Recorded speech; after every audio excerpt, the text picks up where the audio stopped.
877 cash now. I am an annuity, but I need cash now. Call J.G. Wentworth, 877 cash now. It's your money.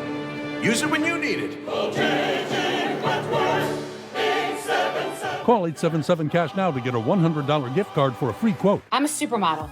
I used their Baked and Brighten like foundation powder, but I used it over the spackle primer. It was sick. Their squeezy blush and then their In the Buff lip. I'm a model. I'm Dr. Shannon Klingman, the inventor of whole body deodorant like Mando. It's clinically proven to block odor all day and controls odor for 72 hours. Mando's unique formula stops odor before it starts. That's my secret to better odor control everywhere.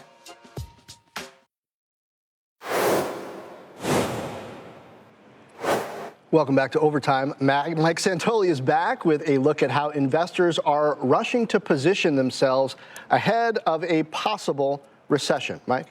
Yeah, John, so obviously still a debate and a fair one about whether we're headed for a recession. The equity market, in terms of the types of stocks that are leading and lagging, suggests that there is a higher probability of a U.S. recession being priced in. So this is from Barclays.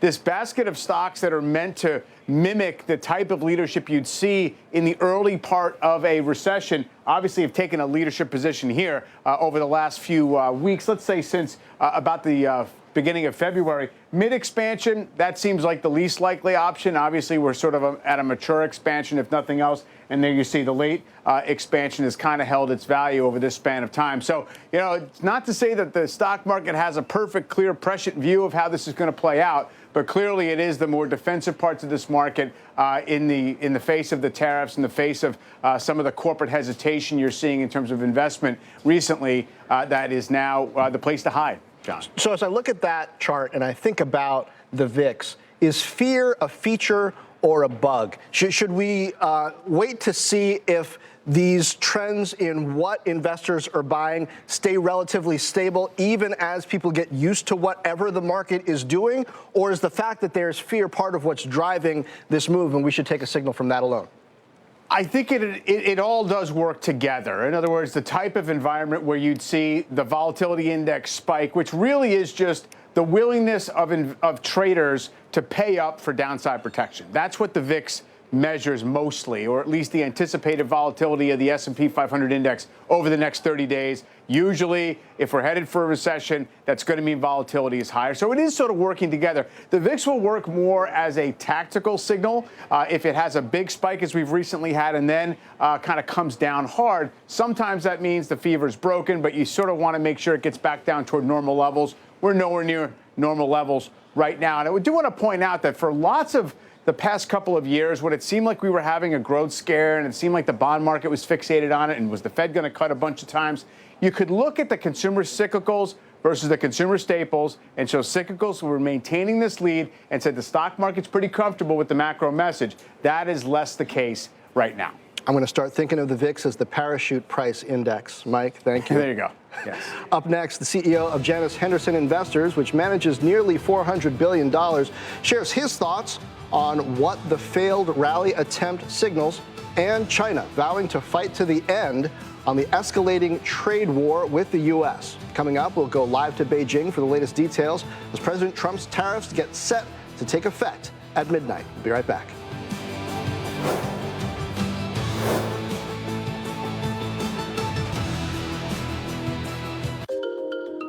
Nuveen invests with the foresight and vision to anticipate the needs of future generations, to build strong portfolios that deliver lasting legacies, to innovate and adapt for what's just around the corner. Because after 125 years of yesterdays, Nuveen knows your ultimate stakeholder is tomorrow. Nuveen, invest like the future is watching.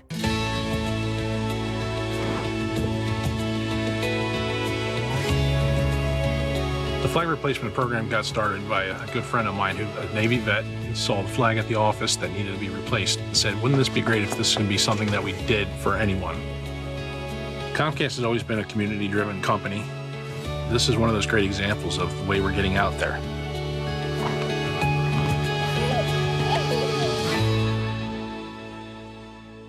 We're Mizuho. Sound familiar?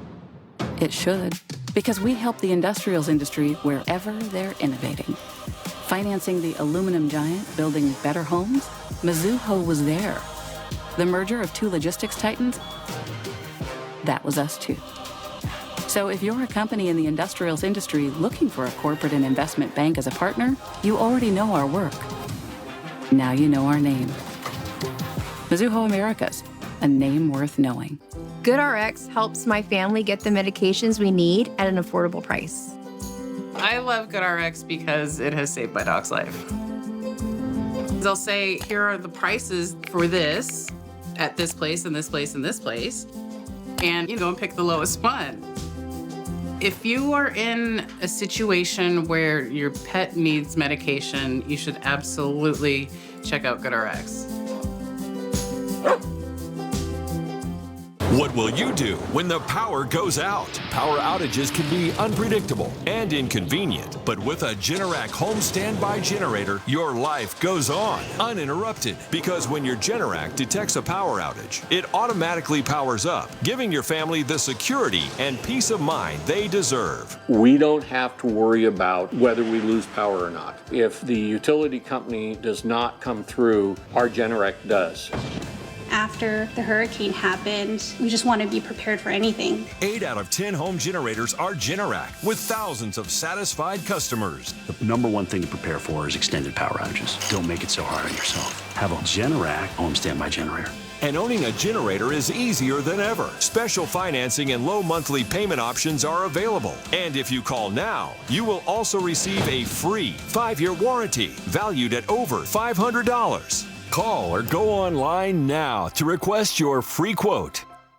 Got breaking news from the White House. Let's get to our Eamon Jabbers with details. Eamon?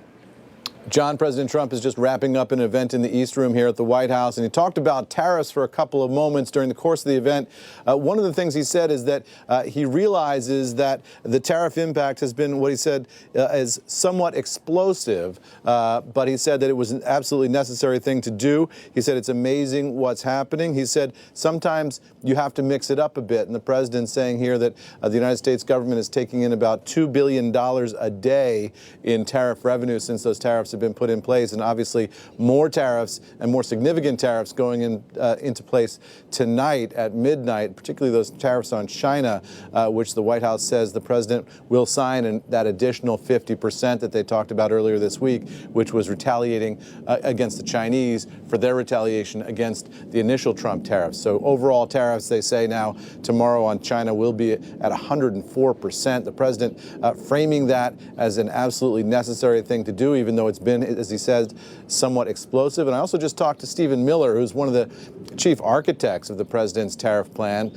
Miller framed this as a generational project, John, that this is something that has been needed to have been done for generations to protect American workers. It hasn't been done, and this administration, he said, is willing to take some pain to do the job. So they are full steam ahead here at the White House, even though I'm sure there are folks in the market, John, who are looking for any hint of a change of direction here. No indication of that at all from all the officials top to bottom here at the White House. You can be quite sure, Eamon, from the way the major indices have been moving. Eamon, thank you. You bet. Well, stocks tried for a rebound this morning, but finished near the lows, with the S&P 500 trading in a 7% range, closing below 5,000. So how should investors navigate this environment? Joining me now is Ali Dabaj. He is Janus Henderson Investors CEO. Ali, we need your help. I think we all need some help. So for investors particularly, whose portfolios have been overly weighted toward risk and probably equity risk? We know they're out there because of the surveys that have been out there. With the market already down this much, how do you fix that? I mean, let's assume you'd have to sell to buy something else. Do you rebalance now, or do you wait and do it on the way up, assuming there is a way up soon? Well, look, I think with all the re-retaliations and the movements that there's just an enormous amount of uncertainty right now, for sure. My view is, Janus Henderson's view is, that in every situation, even the situations we are right now, there's an opportunity to rebalance within one's portfolios, within what stocks one owns. Looking for very high quality stocks that were perhaps too expensive before, now have come down a little bit. investing in those for the long term makes sense. Really separating the wheat from the chaff in terms of that. I think you have to stay quite invested, but stay active in your investments. And there are real opportunities in tech stocks, for example. Some tech stocks will do better than others. All of them have been pulled down. So reallocating between those, I think, makes a lot of sense. Small and mid-cap stocks in particular, where there's real innovation that you believe in biotech stocks, where there's real innovation that you believe in over the long term, that maybe was a little bit out of reach, I do think there's a rebalancing that can certainly happen along those ways. Geographically, too. We were just talking about it. I think geographically, overinvested in the U.S. is typically what folks have been doing. Looking at international opportunities, that diversification, certainly the equity side will bring you benefit as well. Now, tell me about fixed income, particularly with the possibility of tax rates rising on wealthier individuals. Fixed income hasn't been that sexy. People have been shifting toward equities, but rates look like they're staying higher for a while. Munis can lend some protection. How are you treating those? Yeah, I think you're exactly right on fixed income. Hasn't been the flavor of the day for quite some time. I think it is now. It certainly gives you a yield that seems to be there for quite some time, but also looking at within that where the high quality fixed income pieces are. That could be in securitized areas. So for example, we have a AAA CLO. AAA CLOs have done extraordinarily well over very, very long periods of time. That's a place to put money in for sure. Even plain old boring corporate investment grade securities might be a place to put extra money. I do think fixed income is quite attractive overseas as well. Emerging market debt, even with all these gyrations, the sovereign debt that's out there gives you better returns and still okay risk spectrum right now. So I think there's a lot of movement that one could put into play. But again, you have to stay active. You can't just put into a passive index and hope for the best. The tide will not lift all boats. You really have to spend time thinking through wheat from chaff. And look, candidly, at Janus Henderson, that's what 340 people do every single day, our investment teams. Tell me about this Guardian Life Insurance Company deal that you guys just did and the big picture that investors should know about that really tells you that that kind of a deal with an insurance company in this environment makes sense. Well, I'd say a few things. Number one, great deals are still going to happen. No matter what happens from an uncertainty perspective, no matter what happens out there in the marketplace, deals that really make a lot of sense, partnerships like Janus Henderson and Guardian will continue to happen. This partnership makes perfect sense because it really supports Guardian's, which is a large life insurance company, employee benefit company, one of the most respected in the whole world and in the U.S. They're delivering for growth for their policyholders and delivering great returns for their policyholders. Matching up with Janus Henderson that has that expertise makes this deal a match in heaven. What we want to do at Janus Henderson is grow our business and grow our business in particular in insurance. We have plenty of insurance clients. Post this deal, we have north of $100 billion in insurance assets that we manage. We think this allows us to grow that business even further to the benefit of Guardian and to the benefit of our other insurance clients as well.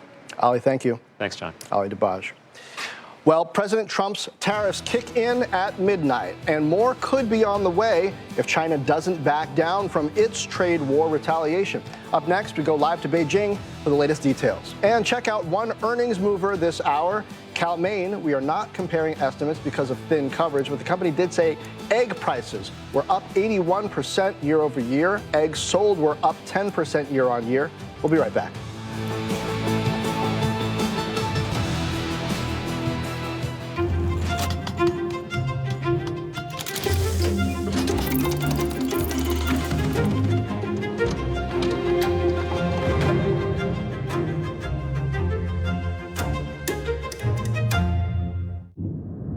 At Capital Group, we take care when crafting our active ETFs.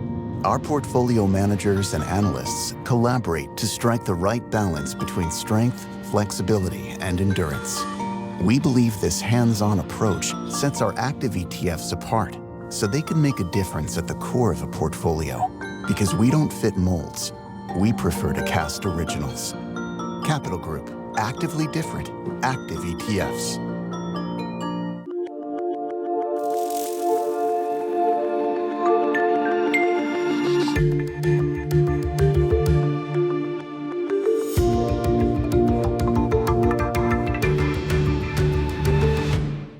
Life insurance is a wonderful asset, but what happens when you no longer need it or you can't afford it any longer? Meet Tom and Susan. They chose to sell their policy for $200,000 cash. Now they're sailing through retirement. If you own a life insurance policy of $100,000 or more, you may be able to sell it for cash. Get an instant estimate at ovidlife.com or scan the QR code on your screen. Or call 1-800-502-0100. That's 1-800-502-0100. We empower those who act. Those who see the correlation between predictability and probability. Those who manage risk by anticipating each movement. Flawless execution, timing, and accuracy. Identify the goal, match power with precision, reach new heights. CME Group, where risk meets opportunity. 2 Squawk Box exclusives. Apollo CEO Mark Rowan, turbulent markets and the state of the economy. Plus former Secretary of State Antony Blinken in his first TV interview since leaving office. Squawk Box tomorrow 6 a.m. Eastern, CNBC.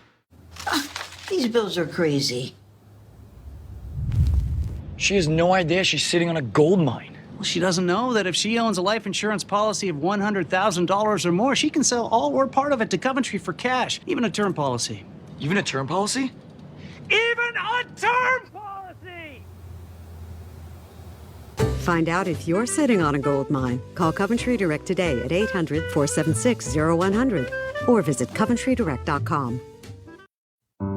You've got a glow about you, inside and out. Show it to the world with just 10 minutes of self-care. Meet Omnilux Contour, an LED light therapy mask clinically proven to reduce fine lines and wrinkles. Find out how you can improve your skin at omniluxled.com. It is almost 5 p.m. Eastern, and we are just hours away from President Trump's reciprocal tariffs taking effect.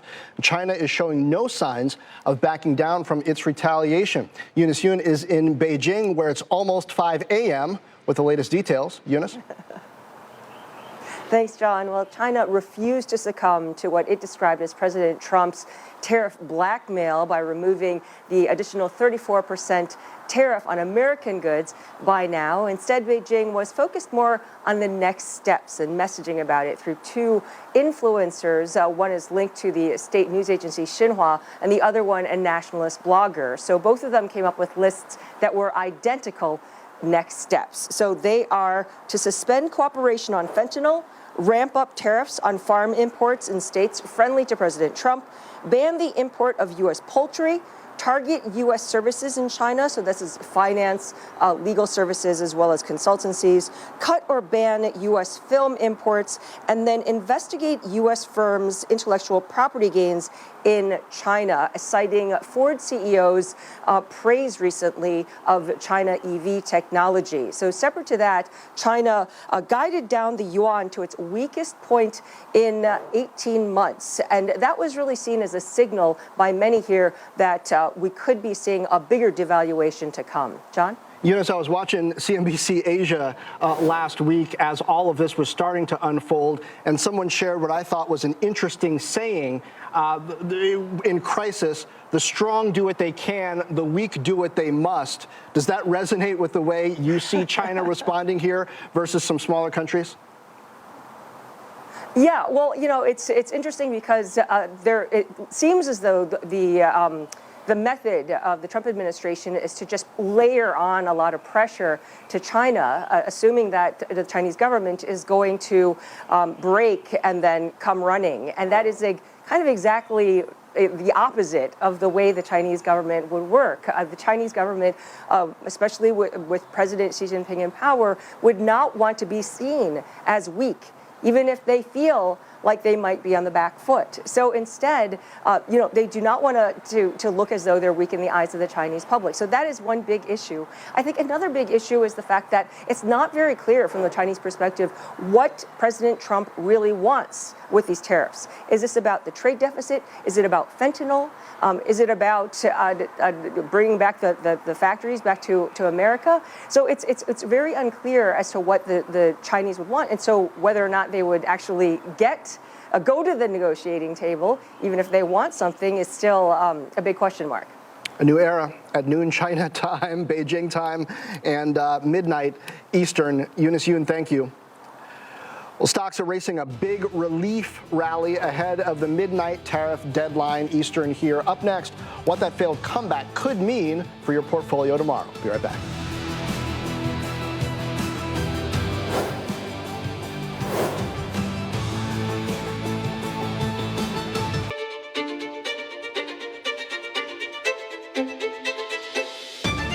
Today helps drive growth tomorrow. As a leading global asset manager, PGIM has established a track record of helping investors capitalize on growth opportunities. PGIM Investments, shaping tomorrow today. SailPoint is a case study in reinvention, driving innovation to find new ways to protect customers and to help them thrive in volatile and unpredictable times. SailPoint has a clear vision of how we can help enterprise customers secure their enterprises through the lens of identity. We're excited about returning to the public market, but it's not a finish line. We're going to keep going and continue to make a major impact on this industry.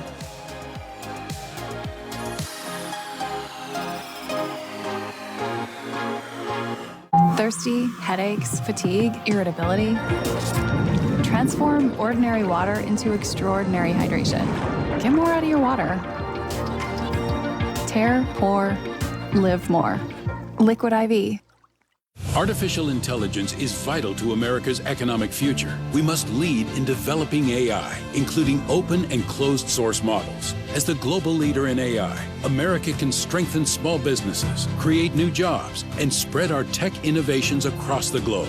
But if Washington ties the hands of America's innovators, China will gain a global economic advantage. America must lead. America must innovate. America must win.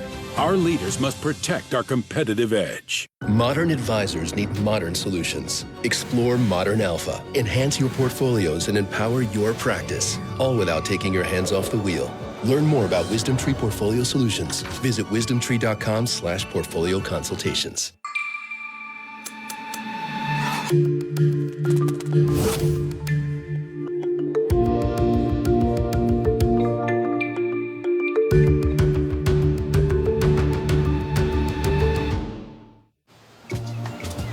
With Verbo, you save over $200 when you stay a week or more. And any reason to extend a vacation is a good reason to extend a vacation. Stay longer and save with Verbo. I wish I could get behind this new tariff regime because I've never been a free trader ever. But the White House doesn't seem to understand what it's trying to do. And the not really reciprocal tariffs we got could do tremendous damage to the U.S. economy. Mad Money, weeknight 6 Eastern, CNBC. Welcome back to Overtime. So how wild was today's session? Well, it was the first time since October of 2008 that the S&P 500 moved 4% higher and ultimately closed lower on the same day. It is now the worst four-day sell-off for the index since the heart of the financial crisis. Mike Santoli rejoins me now. Mike, that's today, but I want to talk about tomorrow. Markets in Asia are going to be trading overnight as these tariffs are scheduled to take effect around 3 a.m. European markets will open. To what degree do or don't the U.S. markets take some cue or signal from what happens there? Well, John, conventionally, traditionally, it's the other way around. The U.S. market tends to be the lead market. Overseas often is the catch-up. Might be a little bit different now. Obviously, U.S. overnight equity futures will be trading starting at 6 p.m. and through the night. But I do think what's interesting, perhaps, to watch tonight is whether we get differentiation among the Asian markets and then, of course, in Europe because of the different approaches that we're hearing about in terms of resettling trade terms. If there's negotiations with South Korea and Japan and the U.S., and then, of course, China, it's much more of a standoff situation and escalation. So looking for that. Also just keeping an eye on the lows from Sunday night into Monday morning in the U.S. equity futures to see if those hold or maybe not or are tested. That was just above like 4830 on the S&P 500 index futures. U.S. retail investors have had a reflex to buy the dip. You think that's wearing thin? I think you should hope that it wears thin. I honestly think you want to see some give up in that muscle memory for a while to see if we get a real flush out there. You don't necessarily want people to buy into every potential rally and then have them squandered. Tough thing to wish for, but okay. Mike Santoli, thank you. That's going to do it for Overtime. Fast Money starts now. Live from the NASDAQ market site in the heart of New York City's Times Square, this is Fast Money. Here's what's on tap tonight. The relief rally fails. Stocks ripping at the open as the administration boasts of talks with over 70 countries on potential trade deals, but hawkish comments from the Chicago Fed president, more tough talk on China, a weak auction in the bond market, seemingly crushed the market's mojo. Is this the new normal investors need to get used to? For now, we will debate. Plus, earnings season about to start. Tomorrow, we get Delta. Friday, big banks start to report earnings. Will this be a headwind or a tailwind for the markets? Stick around to find out. And then later, inside the energy trade, after a promising start to the year, the sector has slumped big time. So even with a friendly push from the White House, is the oil patch still a no-touch? We're going to take a look at the charts on that one. I'm Sarah Eisen, in for Melissa Lee tonight, coming to you live from the NASDAQ Studio B. On the desk tonight, Tim Seymour, Dan Nathan, Carter Worth, and Julie Beal. We're going to start with another stomach-churning day for the markets. The S&P jumping more than 4% in early trading, but steadily giving back those gains, falling 3% at its lows, closing solidly in the red. The index is now down 12% since President Trump announced the tariffs just last Wednesday, the worst four-day loss since the depths of the financial crisis. The Nasdaq, meanwhile, erasing a more than 4.5% gain to close over 2% lower, and then the Dow up over 1,400 points at its highs, ended the day down more than 300. Take a look at Apple, down for a fourth straight day, losing more than 20% and more than $770 billion in market cap during that time. The broad market reversal coming as we are just hours away from the onset of country-specific tariffs, including the potential of an additional 50% tariff on China, going all the way up to 104%. Chicago Fed President Austin Goolsbee saying the tariffs announced by President Trump last week were much higher than what the central bank was factoring into its forecasts. But Treasury Secretary Scott Bessent defending the president's policy on Squawk Box this morning. If we're successful, tariffs would be a melting ice cube in a way, because you're taking in the revenues as the manufacturing facilities are built in the U.S., and there should be some level of symmetry between the taxes we begin taking in with the new industry from the payroll taxes as the tariffs decline. And earlier today, U.S. Trade Rep Jamieson Greer testified on Capitol Hill that the policies were starting to get results. Let's go to Megan Casella. For all of the headlines, Megan, what can you tell us? Hey, Sarah. So we heard from Jamieson Greer a very strong defense of the tariffs. He told senators an adjustment period would be worth it to bring manufacturing jobs back to the U.S. and to reduce the trade deficit. He said the administration is open to negotiations with other countries and suggested that the U.S. could lower potentially the new tariffs as long as countries had good ideas about how to reduce that deficit. He said there's no particular timeline here. They're working as fast as they can, but that given that these issues, he says, have been decades in the making, they are not going to be solved overnight. And while Greer said the administration will be going country by country to try to strike these deals, there was one country, he said, is not likely to see a deal, quote, in the near term, and that was China. We're trying to remedy a situation. We're trying to remedy a situation that's persisted for many years. And it would be wonderful if the Chinese agreed with that and wanted to persist in, work with us on that. But that's not where they are. And the president has recognized this, and he wants to focus on other partners. Now, those comments came just before the White House confirmed this afternoon that an additional 84% tariff will be taking effect against China tonight. That's on top of the 20% fentanyl tariff that took effect earlier this term. I'll note, Sarah, we have not seen the president yet sign paperwork to make the new rate official, especially that extra 50%. But the White House says they do expect that will happen at some point today. Sarah?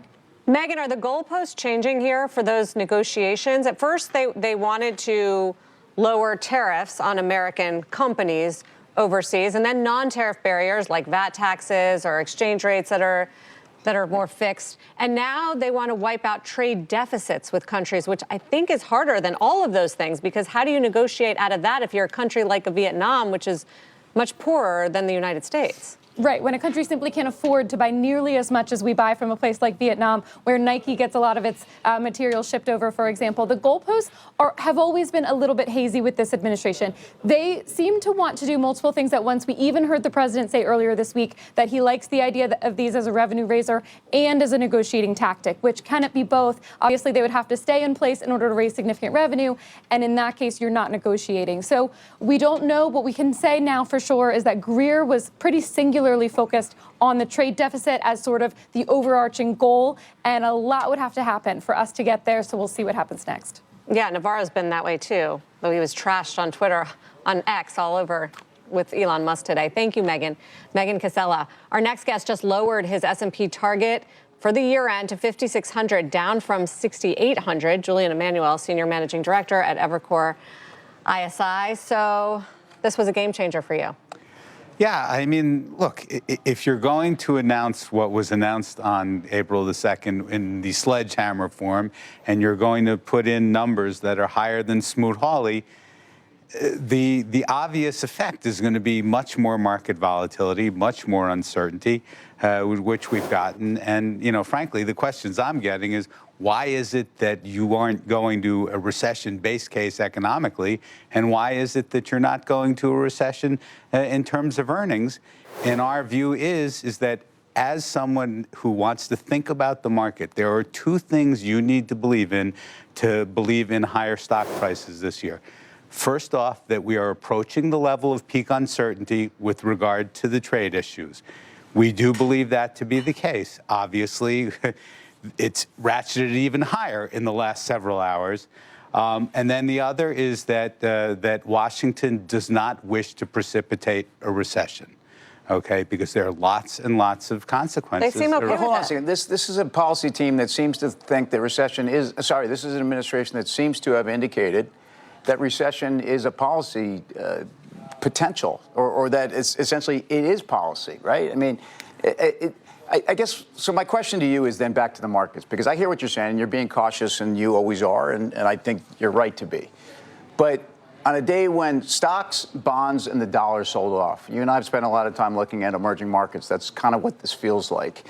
And this is a market that today, to me, felt like a market that's always a discounting mechanism, felt like it was really discounting significant, I think, loss in revenues in terms of a tax structure and a dynamic that I think are the result of where we are 2 or 3 chess moves down the road. So I guess back to earnings season that's coming upon us. I mean, how do you begin to even calculate this? It's very difficult, Tim. And the fact is that results for this earnings season are completely meaningless. There's no importance to them whatsoever.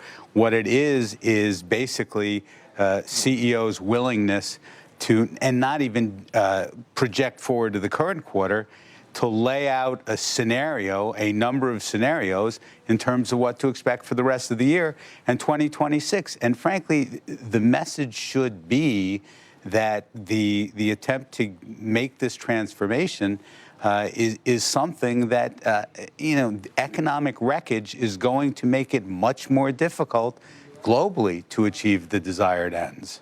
I mean, Julian, one thing that brings to mind about all this is that something always comes to town. It's tariffs, or it could be COVID, or it could be September 11th. It's a convention, and it's a new one, to have a price target in the first place, right? The Dow was what was referred to, not the S&P, until about 1992, as you will know. And then price targets started appearing for individual companies, but not widely disseminated, and then for the market. And now every firm must have a price target. It's arbitrary, 12 months versus 11 versus 13. And you know this too, things come along. Tariffs, and it makes the whole model, blown up. Just as you said, earnings could not be more irrelevant this coming quarter. So why not abandon the convention? I mean, why do it? It's a reference number. I think it's a comfort blanket. People like to think, this is where they think the market's going. And here's the other thing that's inconvenient about it. Since this has been tracked, and you know this as well, all strategists put out a price target, and it's always calling for higher. Never once as a group have strategists called for a lower stock market. Not in any year. I think the whole thing is borderline silly. And it has nothing to do with you personally. I was a strategist on a fundamental side, now I'm a technician, but I never understood it, and I still don't. And I'm almost 60. Well, I will say this, Carter. Go back and look at a chart of the Dow Jones or the S&P going back to 1982, and think about the last 40-odd plus years calling for a higher target. Year in and year out has been an extremely winning strategy. Right, but guess what those targets are? They're always 10% higher, which is the average growth of the market over the last 100 years. So I just don't see the value in it, and it's nothing to do with you personally. We've known each other a long time. I'm just saying something that has always been a mystery to me, and I'm still trying to figure it out. I thought someone might have an answer. Well, no, but I think it's interesting that your target is higher than we are right now, even though you've turned bearish. So you think we're going to rally? We do. And as I said, it's predicated on the idea that the administration will, in the final analysis, not tolerate a recession. Because if you think about it, the most important piece of legislation that needs to get passed is the budget and the debt ceiling. And frankly, we all know that that's going to require every Republican to row in the same boat. And there's a lot of Republicans that have never voted to raise the debt ceiling. And I would suggest that it's going to be easier to get that accomplished with an economy that's moving in the right direction than one that is, on the precipice of moving in the wrong direction. It does throw into question a lot of the agenda, I think, if we are moving toward recession and we continue to see market days like this day after day after day, right? That's the point. There's no way it can't. Okay, thank you, Julian. It's good to have you. Julian, Emmanuel. Dan? I just think you got to focus on this intraday volatility right now. If you're an investor and you're looking for opportunities to kind of figure out where this market bottoms, I think given the uncertainty on policy, like you just mentioned, it really makes it hard. It brings you back to maybe COVID in those early days in March of 2020, or you go back to kind of the summer of 2008, where we really didn't know what the potential outcomes. I think we have that here, except for the fact that you have an administration who could put somewhat of an end to the guessing game, right? And so the S&P right now, after a 7% intraday move, is pricing for the rest of the week about a 6% move in either direction. That seems cheap right now. The MOVE index that tracks the Treasury market is at all time, well, it's 52-week highs, right now. So we're seeing some major dislocations. Crude oil just broke below basically its COVID lows, other than the one that it got all funky, you know what I mean, with the delivery thing or whatever. There's just a lot of things that are acting very I think we should stop and talk about bonds today, because something really funky happened in the bond market, which is, so what's been happening since the tariffs were announced is people bought bonds. They went into safe haven bonds, they bet on recession, and yields went down. Guess what started happening yesterday? The opposite. And it wasn't a relief rally, because today stocks sold off and bond yields did a full round trip from pre-Liberation Day. And now we worry, do we have to worry about foreigners selling our bonds? Look, it's a great question, and one of the first things I think we should say is that there was, on this topic, there was a very disappointing 3-year auction. We've got 10s and 30s this week. And I think it's both ignorant and arrogant to assume that there can't be some regime change. People want to sit around and say reserve currency is not in question and that the U.S. is still the place that's going to be the flight to quality. I agree with that. But there's no question that, to me, that if I'm hedging local currency risk, investing in bunds and investing even in BTBs in Italy or in gilts in the UK is probably a lot more attractive. It is more attractive than it's ever been. The GDP differentials have come to a place where actually you could see a GDP surplus, or essentially a spread over what's going on here. You also get to a place where we talk about this all the time, and I know people kind of poo-poo the ratings agencies, but again, I've been investing in emerging markets my whole career. The things that are going on here is the kind of stuff that gets you downgraded. And if you look at the revenue side of the income statement, and based upon dynamics, do we really think tariffs are going to make up for lost revenue that would be coming from tax revenues? And do you really think that this, the policy that we're hearing about, that whatever you want to call it, is a $740 billion tax? It's a tax, a tariff. You can use that word too, but that ultimately this is a dynamic where it's going to be. This is not a stimulative policy. There's nothing about it that's going on that's going to stimulate growth. So I get back to the bond market, because I do think this is what you had today. You had a dynamic where not only are we 50 basis points wider on the 30 than we were earlier in the week, at a time when you should be seeing a flight to quality here, in a growth scare. That's my point. And so I think that's part of what's going on here, and part of the volatility we're all talking about. The dollar just today, just in today's trading session, had 5 intraday moves of plus 50 bips, minus 50 bips, plus 50 bips, minus 50 bips, 5 times for the dollar today alone. Yeah, but think about what happened today. It's a great example of how they'd just gotten things ass backwards. They were focused on the 10-year yield. Remember, that's the thing that they were worried about, lowering it, and the stock market, they didn't really care. And look at the weakness in the stock market and the strength in yields. And so that's the sort of thing that makes you lose confidence about what they come out and say. I don't know about you, Scott Bessent is not making me feel more comfortable every time he goes in front of a camera. I think this morning he was making people feel more comfortable because he's the one who's talking about negotiations with trading partners. I mean, when he posted on X that he's in charge of negotiations with Japan, that helped. But the market's not buying it. I mean, like, let's be frank, like we kind of, have had some strength. Well, I think the question is there damage done? Julie, I want to bring you in. What are you doing with all of this? Yeah, I mean, I think all of us at Kane are sitting very still. Most of our portfolios are outperforming on a relative basis because we've seen this flight to quality, and we tend to benefit on a relative point. I think the biggest challenge that I really see is you have this really clear mismatch in duration in terms of the Trump administration's objectives. And that is that with the strike of a pen, we've changed tariffs, right? We haven't done the normal traditional going through the structure, going through Congress to create a structural change. But we're hoping to create a structural change in the economy in that we want manufacturing to come back. And those don't work together, right? You cannot have this stroke of the pen change right now with the hopes that there will be structural investment on the long term, because there's just no real incentive. If you're a U.S. economy, if you're a capital allocator right now, there is no real incentive to be sticking your neck out and investing, be it in people, be it in capital goods. There's no incentive. You just don't have enough clarity. And so we can be, enthusiastic about raising revenue in the near term and creating deals kind of in the short term, but you continue to have these mismatches in timing and goals. And I think that's actually the biggest problem, right? Is that every time the Trump administration speaks, the goals seem to change. And so we don't have clarity on timelines, and we don't have clarity on objectives. And without those, it's really hard not to feel completely paralyzed. Dan, wouldn't you feel better, though, listening to Treasury Secretary Bessent over Peter Navarro? That was the alternative. But even Lutnick sounds like a fool when he comes out there, because they're talking in ways that we know as market participants are not the truth.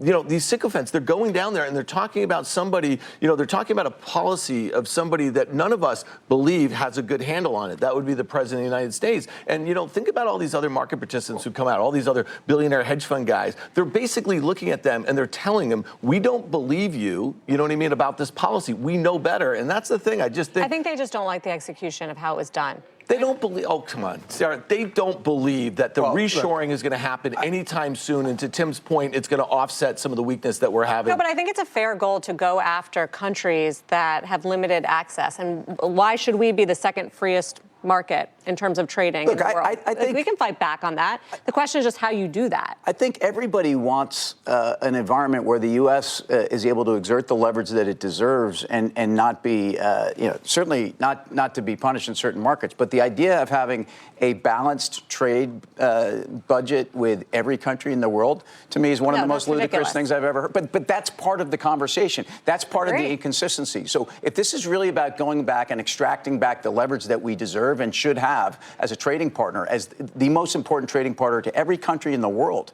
I mean, that's a great goal.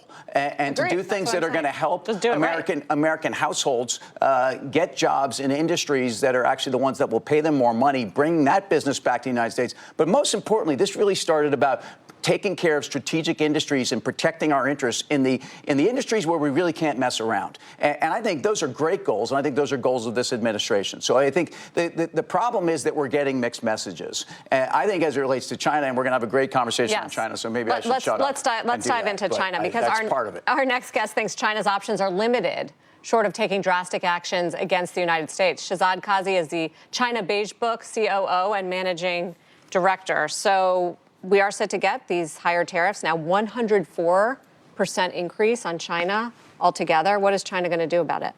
Well, they can do things like double down on tariffs. They can announce more investigations. They can go after more companies. They can tell their citizens, do not go and buy from American companies. Boycott them. They've done that before to companies belonging to the Japanese and so forth. So they have those toolkits. But beyond that, I don't see them taking some of the biggest, most drastic actions that would be considered, I think, acts of war, like weaponizing the Treasury holdings or trying to interfere with our critical supplies. So $760 billion is what China holds now in U.S. Treasuries. It's come down a lot, but it's still the #2 foreign holder of our debt. You don't see that as a weapon? I don't think that they're going to try to use that right now. I think that would be a very, very serious escalation. We need to keep in mind that ultimately what Xi wants here is a deal. And they've been hoping actually to get the quote-unquote right messages across to the administration since really the beginning. They would like for all this to go away as soon as possible. We're on a day when the offshore yuan hit an all-time low against the dollar. So we're talking about a country that's export-driven. We're talking about something that really is as catastrophic as you can get. And I guess I want to be clear here. While I'm frustrated by some of the policy, I'm all for pushing here. And I think we have all the cards to play here. I really do. I mean, I think that the things I worry more about are not necessarily what China can do back to us, but I worry more about how China's going to react in the region. And frankly, China spent a lot of time in the last year really disregarding a lot of protocols that I think are very important ones. Can you talk about that? I mean, should we be more concerned about Taiwan here? And some of the things that I think, frankly, have us more worried than what happens to the Chinese economy. Yeah, look, I mean, they've gotten very, very aggressive in terms of their military drills. There's this idea that, could you ultimately conceal a real invasion of Taiwan under one of these drills? They've gotten very aggressive vis-a-vis the Philippines. So certainly that risk is there. And, that also creates a problem of accidental war between the U.S. and China. Again, I would put Taiwan right now in the bucket of things that they do not want to get to. An invasion of Taiwan, I don't think, is very high on the priority list for 2025. That calculus will most likely change, I think, as we get towards the end of the decade. Can you just tell us how U.S. consumers are going to be affected by these tariffs? Because we still manufacture a lot of apparel and footwear and accessories and baby strollers and toys and electronics in China. Last time around, when the first tranche of Trump tariffs went into effect in the first administration, the general rule of thumb that was, 1/3 is eaten by the Chinese suppliers, 1/3 is eaten by the American importers, and then 1/3, of course, the consumers have to eat. That's how it was discussed. We'll see to what extent that plays out again, because obviously there's no one-to-one relationship between the tariff hikes and what the increase in consumer prices is going to be. But I think we can reasonably assume that there are going to be increases, at least in certain areas. And how hard is China going to get hit? Well, China, they are concerned about the fact that that would bring down demand, that would actually be worse for their economy at a time when they're hoping that property stabilizes, when they know that there's no realistic hope for a consumer-driven boom there whatsoever. Manufacturing and their industrial base is very, very critical to them. So that's why I said if they could wish it all away, they would today. All right. We'll be watching that yuan fix tonight. Thank you very much, Shahzad Qazi. I appreciate it, from China Beige Book. Coming up, we are digging into Delta ahead of earnings tomorrow, how the airplane will fare after a nearly 40% drop already this year in the stock, and what it could tell us about the current state of the consumer. That's coming up next. And then later this week, it is the bank's turn, how traders should be bracing for those results and the names that could weather the storm. Don't go anywhere. We're just getting started. Fast Money, back in 2.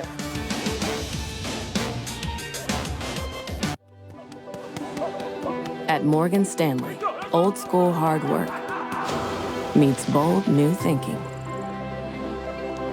Partnering to unlock new ideas, to create new legacies, to transform a company, industry, economy, generation. Because grit and vision, working in lockstep, puts you on the path to your full potential. Old school grit, new world ideas. Morgan Stanley. So handsome. I think. Oh, I can't buy this. What's wrong? Hang on there. Actually, you can.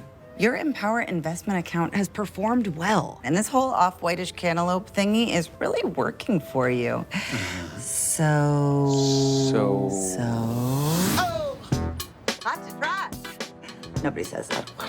Get good at money so you can be a little bad. Empower. For the 4th consecutive year, Interactive Brokers is one of the fastest growing prime brokers and is now number 5 in Preqin's ranking of top prime brokers. Interactive Brokers serves both organizations and individual investors. To get better results, get a better platform. The best informed investors choose Interactive Brokers. June 5th, CNBC's Fast Money Live returns. Join Melissa Lee and the team of traders live and on air at the NASDAQ market site in New York City. Get your tickets now at cnbcevents.com/fastmoney. I got this $1,000 camera for only $41 on Deal Dash. DealDash.com. Online auctions since 2009. This PlayStation 5 sold for only 50 cents. This iPad Pro sold for less than $34. And this Nintendo Switch sold for less than $20. I got this KitchenAid stand mixer for only $56. I got this barbecue smoker for $26. And shipping is always free. Go to DealDash.com right now and see how much you can save. I'm a supermodel.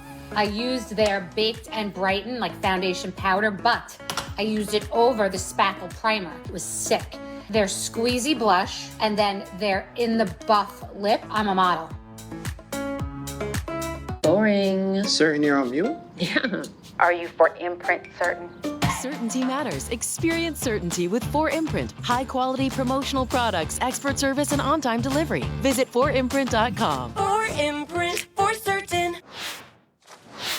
Welcome back to Fast Money. We could get our next big read on the state of the consumer tomorrow morning when Delta Airlines reports Q1 results. Stock is down 40% this year and nearly 18% just this month. Other consumer-facing stocks like Lululemon, Nike, Ralph Lauren, and others, they've also been under serious pressure in April. Dan, Delta's going to be a good sort of real-time read on how the consumer's taking all this in. Yeah, and we've talked about this and company guided, I want to say, in late January, early February, and then they kind of came out with that pre-announcement. I think we were all a bit shocked in the speed in which they were changing their outlook. You know, we talk about earnings season all the time, and we talk about the mood of the market, the mood of investors as you head into it. And sometimes if it's a really bearish mood and, you know, you don't have that high of a hurdle to get over to have your stock or the sector sort of rally. And so this one's going to be really interesting because the visibility that a lot of companies have is kind of kaput, right? And it really does come down to, you know, what are the results? How do you think they're going to be trending? And I don't think it's too different than what we're seeing in the market, what we just talked about on a broader scale.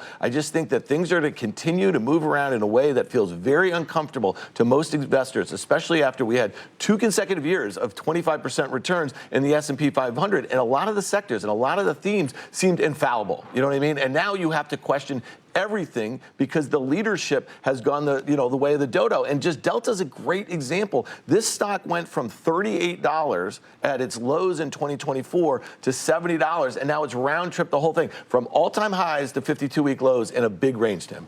I think with airlines, also, they're guilty of their history. So we have a dynamic here where if demand's softening, these are carriers that, and Delta's the best of them. And I'm long Delta, but I'm fortunately not as long as I was. And this stock has been cut in half. But capacity trends are things you have to watch. Have they gotten lazy in the world that was very good for them? And have they suddenly found themselves over their skis? The good news for airlines are oil prices, our energy, our fuel prices. So I do think there's some support for airlines at these levels. Delta looks wildly cheap on a trailing basis. The question is, you had some dynamic of just the cycle of people returning to flying, to business travel, to the front of the bus, to things that I think probably on a relative basis in terms of the comps were as good in the last 18 months as you're going to see in a long time. I love Delta. I'm not sure you're going to miss the trade if you don't buy it ahead of these numbers. Julie, consumer names in general right now. I mean, I've been talking to retail executives. 15% is what they're estimating right now. We are going to pay 15% more for apparel, footwear, and accessories, and even more than that if you get sourced in China. I mean, how do you provide earnings guidance in this kind of environment, not knowing how the consumer is going to react to that? Yeah, I think that's like the real crux that they're in is to have a sense of how much are we going to give up in margin on this? How temporary is this? And again, because they have no guidance on the timeline, it's really hard for them to issue their own guidance. In the same way that Carter hates, targets for the S&P, I personally hate guidance because I just think that it just creates a lot more noise than it really helps. A lot of this is very unknowable for many companies to be able to figure out. I think retail is really at the crux of it.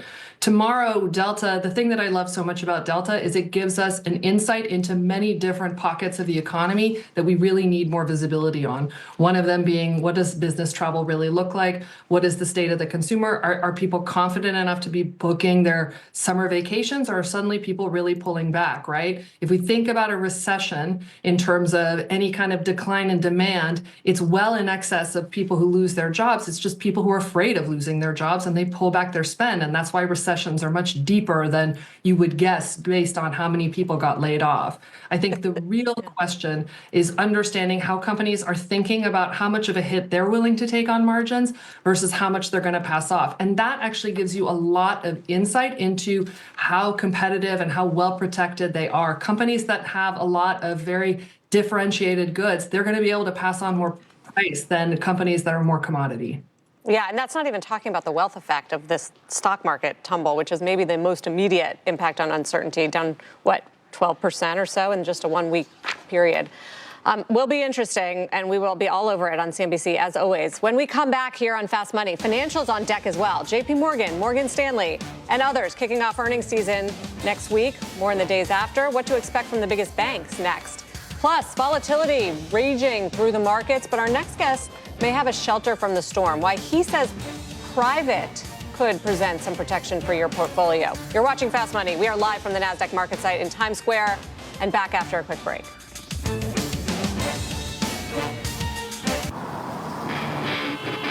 One way or another, I'm gonna find you. I'm gonna get you one way or another. I'm gonna see ya. I'm gonna get you one way or another. I'm gonna find you. I wanna meet you one way. Maybe next week I'm gonna meet you. When the road's out to get you, Hyundai's got you. The game has changed, and public companies are now using convertible bonds to stack Bitcoin on their balance sheets. Once reserved for Wall Street's elite, these are now available to all via ETFs. Introducing BMAX, a first-of-its-kind ETF that invests in convertible bonds of Bitcoin-related companies. Learn more about the Rex Bitcoin Corporate Treasury Convertible Bond ETF BMAX at rexshares.com. Not suitable for all investors. Investors should carefully review the fund's prospectus for objectives, risk, charges, and expenses. Visit rexshares.com to obtain it and read carefully before investing. Distributed by Foresight Fund Services. Why do couples choose a Sleep Number smart bed? I need help with their snoring. Sleep Number does that. Thank you. Smart beds now start at $849. Shop a Sleep Number store near you. Your shipping manager left to find themselves, leaving you lost. You need to hire. I need Indeed. Indeed you do. Sponsored jobs on Indeed are 2.5 times faster to first hire. Visit Indeed.com/hire. And this is an important step for all our employees. Blah, blah, blah, blah, blah. Certain you're on mute? Yep. Are you for imprint certain? Oh boy. Certainty matters. So when you need the right high-quality promotional products, printed perfectly and guaranteed to arrive on time, that's the certainty of 4imprint. Wow your clients, nail your next event, or inspire your team by visiting 4imprint.com. 4imprint for certain. The way that I approach work post-fatherhood has really been trying to understand the generation that we're building devices for. Here in the Comcast family, we're building an integrated in-home Wi-Fi solution for millions of families like my own. In the average household, there are dozens of connected devices. Connectivity is a big part of my boys' lives. It brings people together in meaningful ways.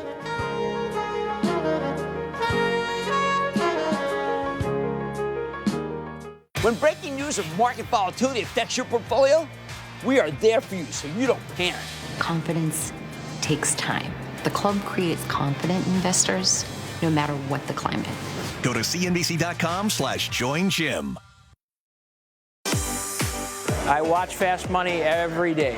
Every person that watches our show can get something out of what markets have done that day and some investment ideas, and you don't have to be a professional. I learn so much from them, and I often act on their suggestions. You have to be nimble, but you don't want to sort of be distracted by whatever the thing of the moment is. Being here on the set with the bright light shining, and it's a different experience. This event was so important, gave us access to our fan base, gave them access to us, and let us meet in an environment that's a lot of fun and something a lot of people will never get an opportunity to do. I love these, Tim. This is such good timing also. You're having another live event. Yeah, thanks, Sarah. Well, it's probably a great time to do it. Honestly, what we were doing back in the end of February and what we're going to do in June, it's huddling up with our audience and really talking about markets, testing out theories. I mean, it's really a chance to have those conversations that are the ones that probably require a little bit of time. It's a time to everyone to get to know each other a little bit. But it's really, I mean, it's tons of fun. We had a great time. But I think in difficult markets, it's really a chance to kind of reaffirm a lot of views and talk about ideas. And I think that's probably what's going to be really your beneficial. ideas and their questions. I feel like that's also instructive. It's a good, well, who knows? Maybe Dan's ideas, maybe Guy's ideas. I mean, I think part of it. I got booed. Well, it's a combination of bringing a lot of ideas to the table. And I think that's what that experience was like. And I think people felt that. No one gets booed here. Meanwhile, after spending a chunk of the day firmly in the green, bank stocks getting caught up in the sell-off like everyone else late in the day. Only J.P. Morgan hung on to gains. But with earnings season coming at the end of the week, how do you play the banks from here, Carter? You know, I think I would default, and he said it exactly, it's not going to matter. I mean, just what you said, the delta, what delta's earnings about aren't going to matter. Right, the earning. I mean, obviously outlooks price action. Are. The outlooks aren't going to matter because they don't have an outlook that was good, and now they have to suspend it based on all the things that have come along. So that you can look at the options market and see what the implied moves are. For instance, Delta's got an implied move of 10%, and make your bets. But it is, in this particular moment, it is all macro, and it really isn't going to matter what they say, and they don't have any ability to guide forward either. I guess the question is, so Tim, this was one of the most popular trades going into the year. Sure was. Everyone was all excited Animal about spirits, right? Pro-growth policies from the administration, animal spirits, deal making, deregulation. Does all of that get thrown out the window? Well, I'm going to sound a little more interested in these earnings, and I understand the context that both Carter and Julian put it into. There's no question, but I really, if I want to hear from anybody, I want to hear from banks. I want to understand, first of all, the trends that we were already seeing on some of the macro. I understand there's a pre-tariff and there's a post-tariff, but I want to get some sense also on credit trends. I want to get some sense really on credit spreads have widened. Where they absolutely have. Where I think they're also seeing volatility in the capital markets business. So I think it's very important. I think it's about time we actually get some real data points. I do think at some point markets become a distraction to really understanding fundamentals about companies. So I welcome the earnings season. I think we need some of that right now. Yeah. Well, when we come back, a potential safe haven from the market volatility. Why our next guest says private credit could provide shelter for your portfolio. Details when Fast Money returns.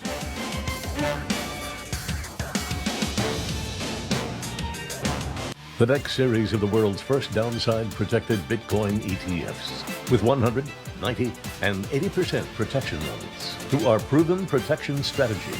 Count on us today for tomorrow. Since 2007, Origin has been focused on the future. A future that helps you build passive income from real estate. One where we invest by your side without hidden fees or confusing structures. Build the future you deserve with Origin Investments. Can you hear it? It's on. National Griddle Week is here, and you don't want to miss out because the best way to celebrate is to go out there and fire up your Blackstone. Just look at all that variety. You'll make every breakfast, lunch, and dinner better on a Blackstone. Can you hear it? The celebration, the joy. National Griddle Week means friends, family, and an endless variety of your favorite foods. So bring on the party and celebrate National Griddle Week right with America's best-selling griddle. You can cook anything, anytime, anywhere, only on a Blackstone. Go to your nearest Blackstone retailer or blackstoneproducts.com now for special National Griddle Week deals and make everything better on a Blackstone. 2 Squawk Box exclusives. Apollo CEO Mark Rowan, turbulent markets and the state of the economy. Plus former Secretary of State Antony Blinken in his first TV interview since leaving office. Squawk Box tomorrow 6 a.m. Eastern, CNBC. Inflation and economic uncertainty have affected all of us. But if you have a structured settlement or annuity, J.G. Wentworth can help you get a lump sum of cash now in exchange for some or all of your future payments. J.G. Wentworth has helped individuals get over $290 million in the past year alone. So why live month to month in these uncertain economic times? Call J.G. Wentworth today at 877-CASH-NOW and get the cash you need now from your structured settlement. Call now. These bills are crazy. She has no idea she's sitting on a gold mine. Well, she doesn't know that if she owns a life insurance policy of $100,000 or more, she can sell all or part of it to Coventry for cash, even a term policy. Even a term policy? Even a term policy! Find out if you're sitting on a gold mine. Call Coventry Direct today at 800-476-0100 or visit coventrydirect.com.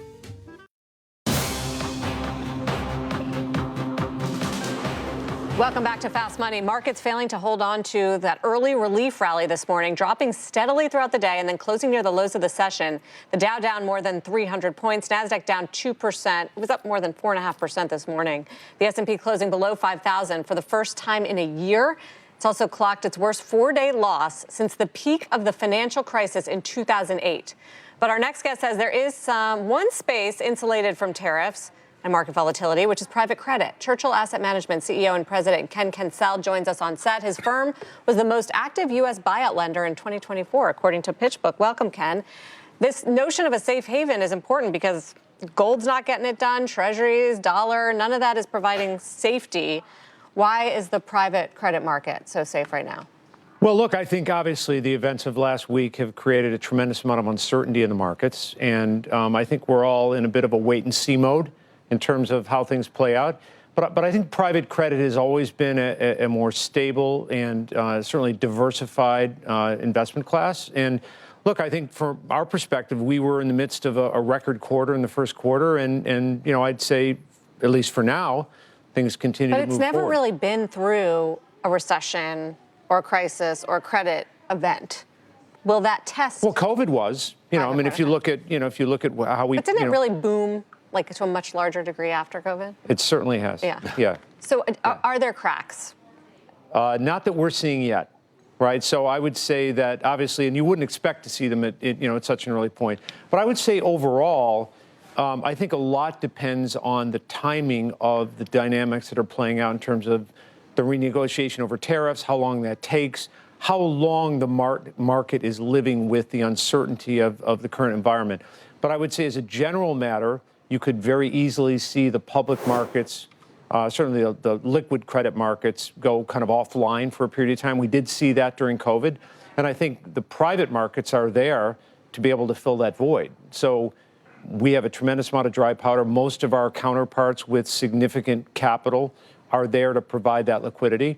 And in periods of market dislocation, our markets tend to do very well. Spreads tend to widen. Covenants and structures tend to get better.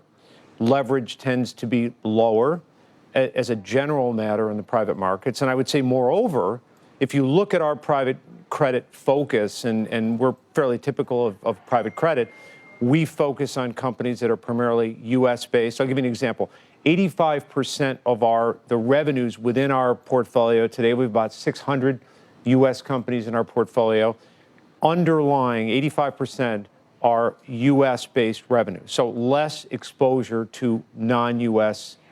markets, therefore less exposure to tariffs. And I would say as a general matter, we tend to focus on more service businesses, which are, overall more insulated from economic downturn and volatility. But Ken, first of all, it's been the golden age of private credit, and so congrats on that. And I think it probably will continue as an asset class. But if I'm cynical, I might say there's been such a flood of money chasing into this asset class, in some cases by investors that aren't really experienced, but I bet your investors are probably more institutional. But they are.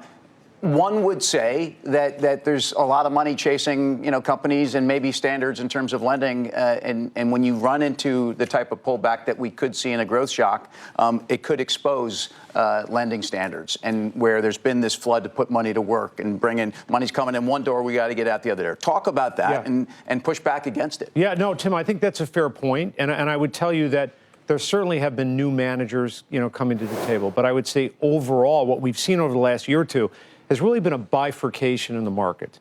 The larger, more scaled managers that can literally provide $400, $500, $600 million, $700 million, billion-dollar solutions, those managers with significant dry powder, with large institutional investor bases, with relationships to drive deal flow. For example, we specialize in private equity-owned companies.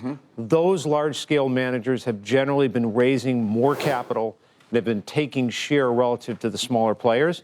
So, for example, if you look at our portfolio today, If you look at our overall credit quality, the underlying default rates and non-accrual rates, very good.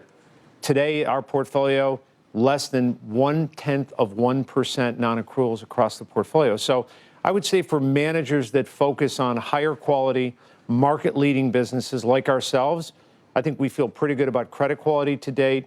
And certainly up through the first quarter, we were feeling very good about deal activity as well. Yep. So, I think it's a good time. I don't know if it's a golden age or not. I've said that before, but certainly we see the current environment is still very conducive to what we do.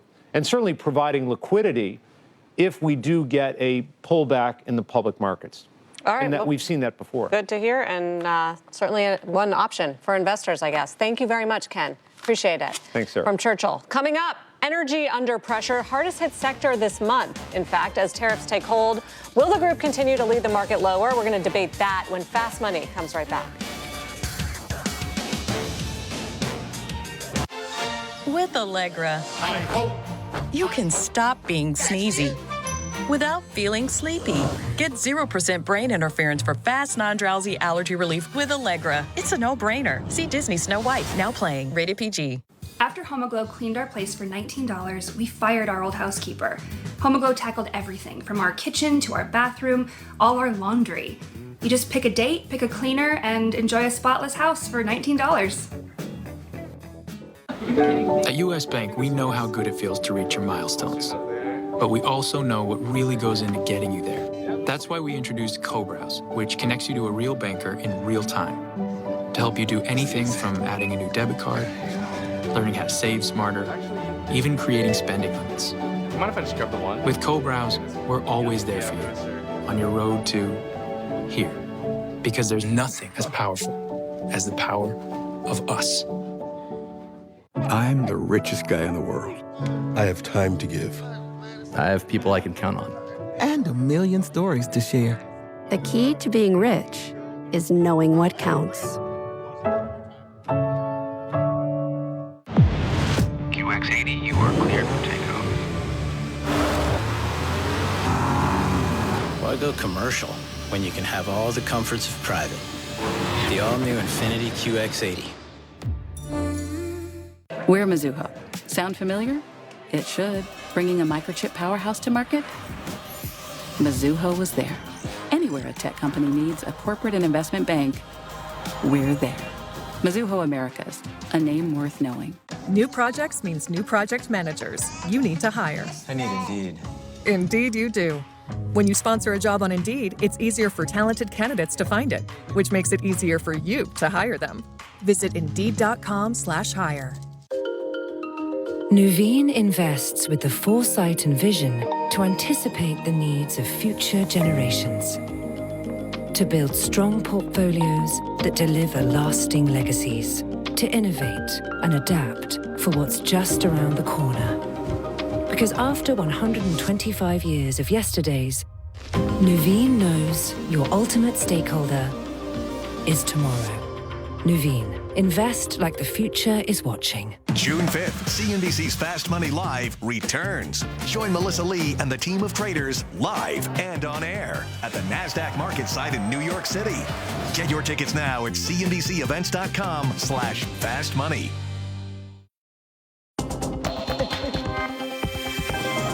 Welcome back to Fast Money. News alert here on Peabody Energy.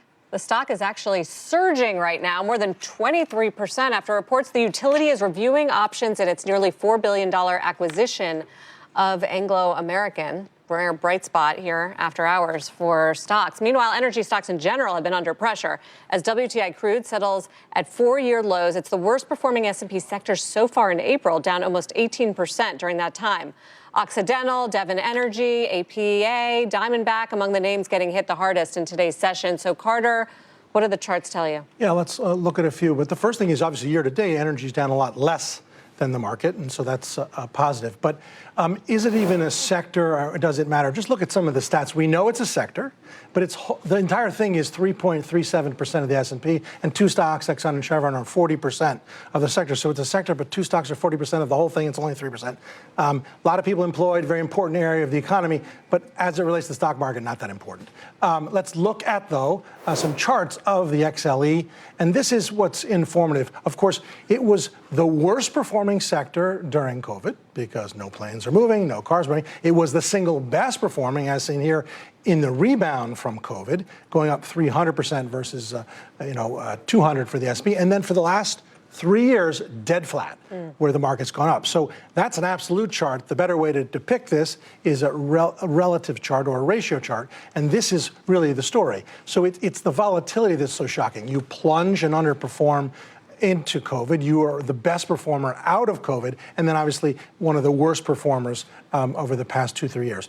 The issue is it cheap? Is there some sort of safety here? Final chart, it shows how energy was, of course, the worst performer, the dot-com. That was its relative lows. And yet it was the best performer during the financial crisis because it was safe. So how do you know when to buy it? Well, that's exactly right. I think it's time to take an energy stake, that this is so unloved. It's so not important in the S&P. And I would do it through either Exxon or Chevron, or frankly, just do the XLE. Okay. Carter, thank you. When we come back, Karen Feinerman joins us from the West Coast to lay out how she's navigating all this market volatility and why she is still staying long. More Fast in 2. Hello, everyone. I'm Julie Sweet. Welcome to another edition of Reinvented with Accenture. Today is a very special episode. Normally, we're talking about reinventing a company. Today, we're talking about reinventing a country. Payments have to be fast, they have to be secure, they have to be convenient, and they have to be inclusive. Those are things which are not negotiable. And when you think about it, there is no single commercial transactions which doesn't rely on a payment at some point. Did you know GoodRx can help you get a better price on your family's prescriptions? I just open the app, type in the name of our meds, that's it. Savings on my asthma medication. All right, round 2, baby, round 2. Oh, yeah! Savings on my husband's blood pressure refills. And savings on my daughter's allergy pills. Prescription savings for the whole family. Have a good one. Another good reason to check GoodRx. This is Poof, the fastest growing pet odor eliminator in the world. Oh! It's safe for people, pets, and the planet. Powerful enough to use on the very worst organic odors. Yet it's safe enough to use on pet toys, their beds, even on them. The choice is yours. Harsh chemicals and fragrances, or the power of Poof. There's only one Poof available online and at these stores. If it's not Poof, it stinks. I wish I could get behind this new tariff regime because I've never been a free trader ever. But the White House doesn't seem to understand what it's trying to do. And the not really reciprocal tariffs we got could do tremendous damage to the U.S. economy. Mad Money, next, CNBC. I'm certain it's level 5. Are you for Imprint certain? Certainty matters. 4imprint is your home for promo gear to wow clients and inspire your team. Check out 4imprint.com. 4imprint, for certain. I got this $1,000 camera for only $41 on Deal Dash. DealDash.com. Online auctions since 2009. This PlayStation 5 sold for only 50 cents. This iPad Pro sold for less than $34. And this Nintendo Switch sold for less than $20. I got this KitchenAid stand mixer for only $56. I got this barbecue smoker for $26. And shipping is always free. Go to DealDash.com right now and see how much you can save.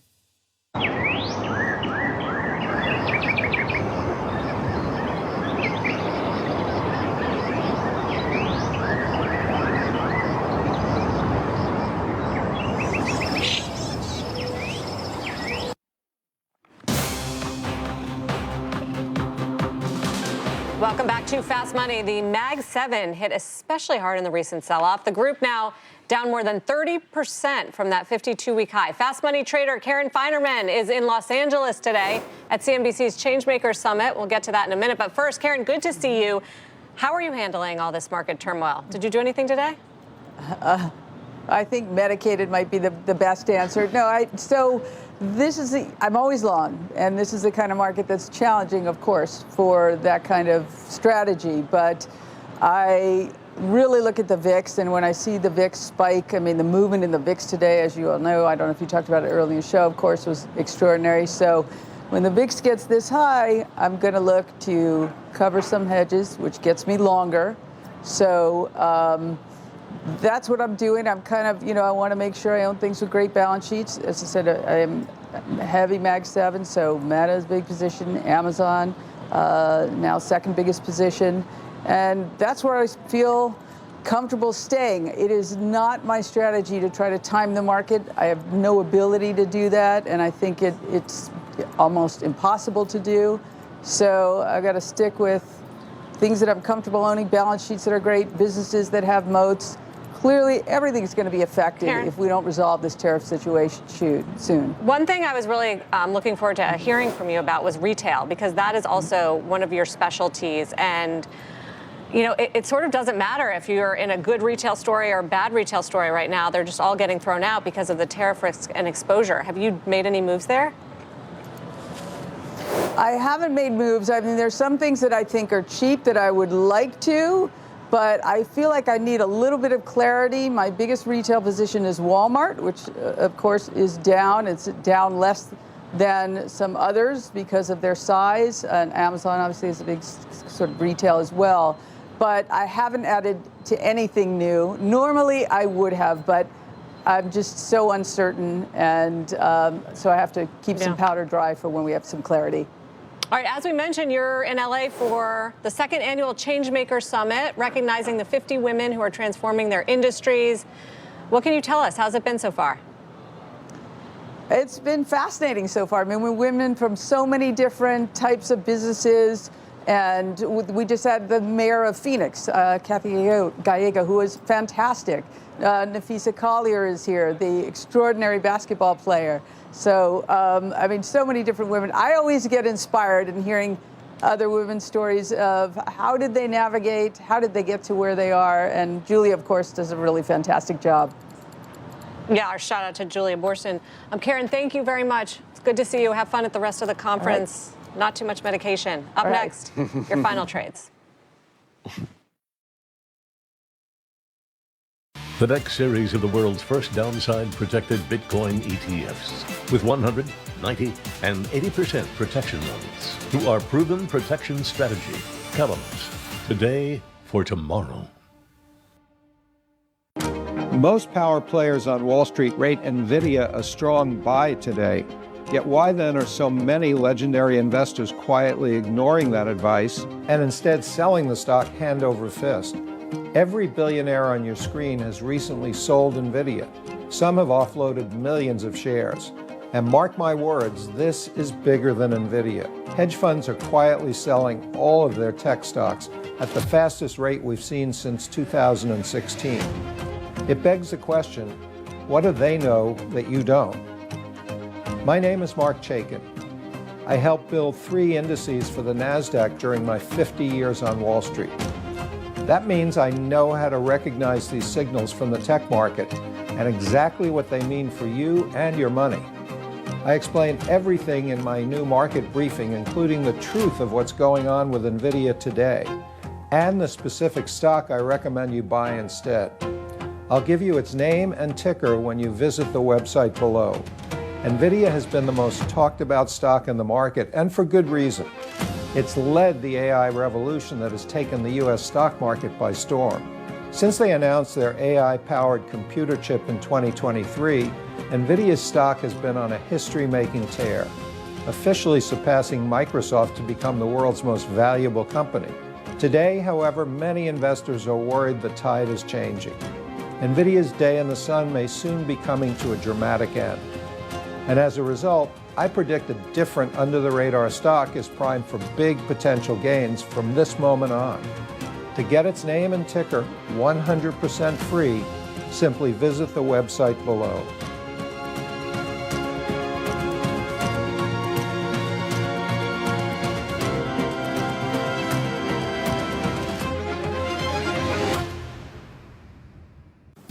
HomeAglow cleaned our place for $19, we fired our old housekeeper. HomeAglow tackled everything, from our kitchen to our bathroom, all our laundry. You just pick a date, pick a cleaner, and enjoy a spotless house for $19.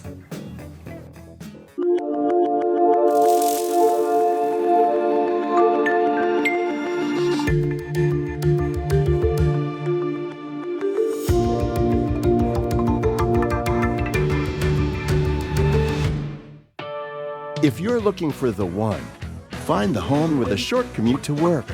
Find the one in a great school district. And find it exclusively in professionally sourced listings. Download the Realtor.com app today.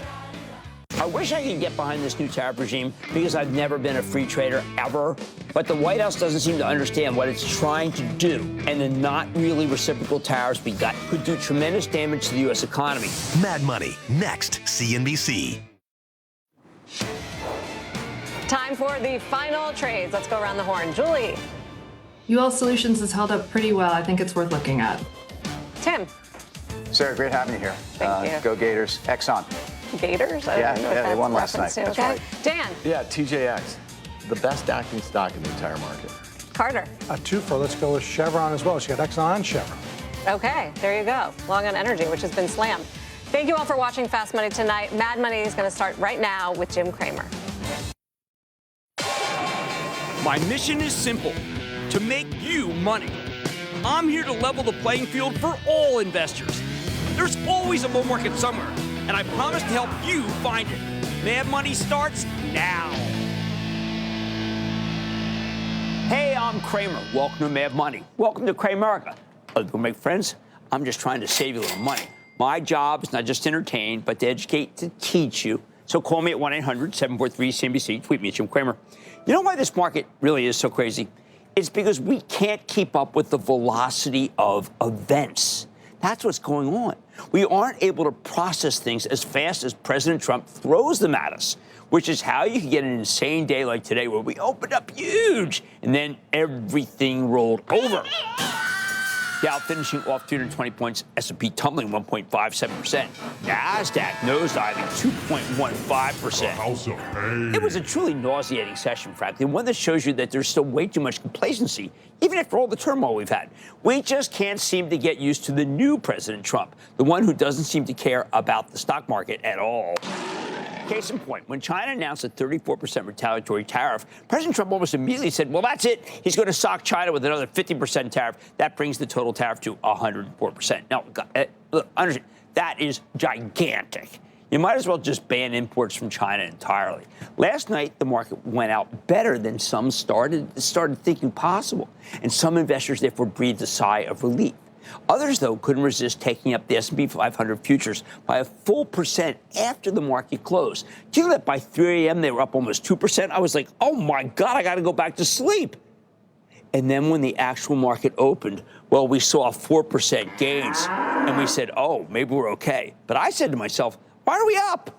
Do we think the Chinese are going to blink? Say what you will about the People's Republic of China. They have got a lot more experience taking pain than we do. They are seasoned pain takers. And you know what's going to happen tomorrow? We're going to have a freezing of commerce between two great powers. Even as the White House continues to say that the country with the biggest surplus is the most vulnerable, I don't know about you, but as someone who follows stocks, I think we're both mighty vulnerable because of this trade shutdown.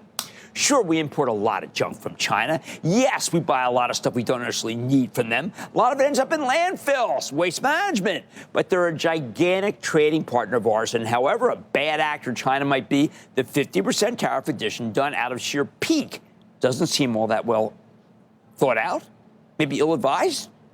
No business can afford to eat a 104% tariff, which means they have to pass it on to their customers, which is about to make many things a lot more expensive.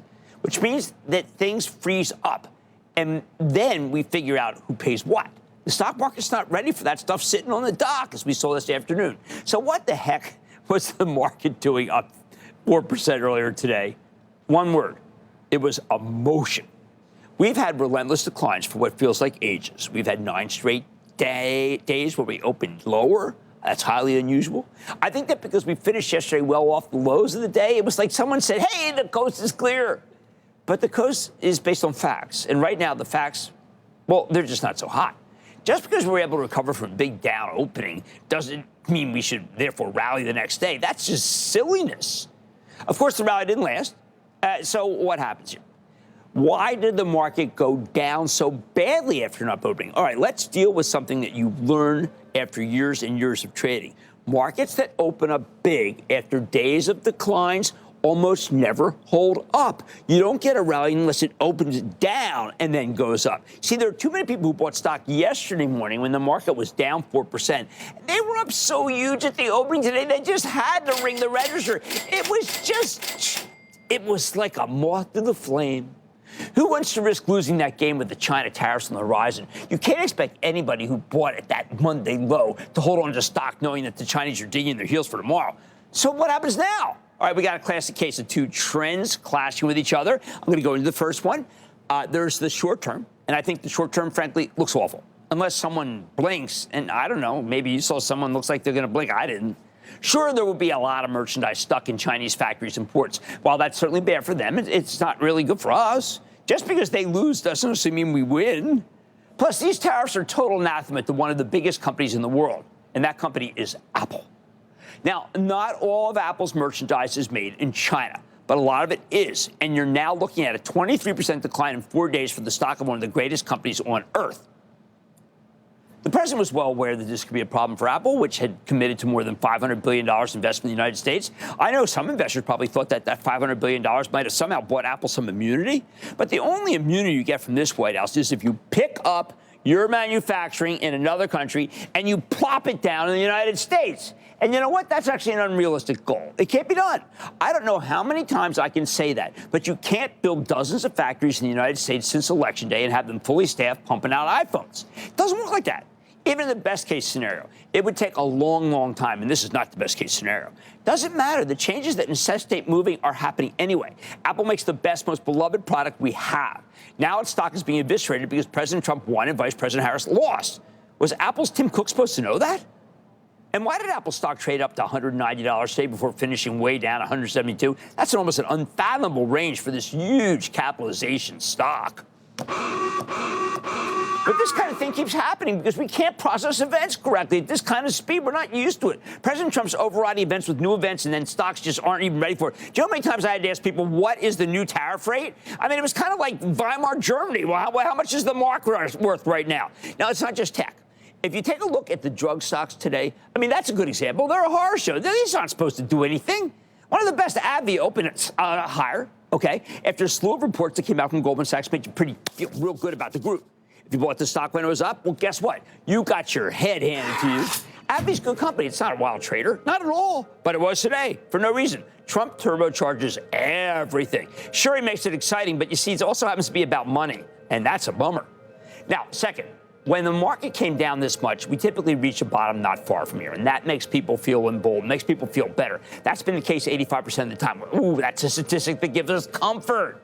But you can't take it to the bank. Or to put it another way, the long term looks okay, but the short term, well, we don't know how to deal with it because it's just too swift. So what does a market end up doing after these experiences, these kinds of gyrations? You know what it does? It makes a judgment about what's driving things down. You always hear these people say, certainty, uncertainty. That's just nonsense. No.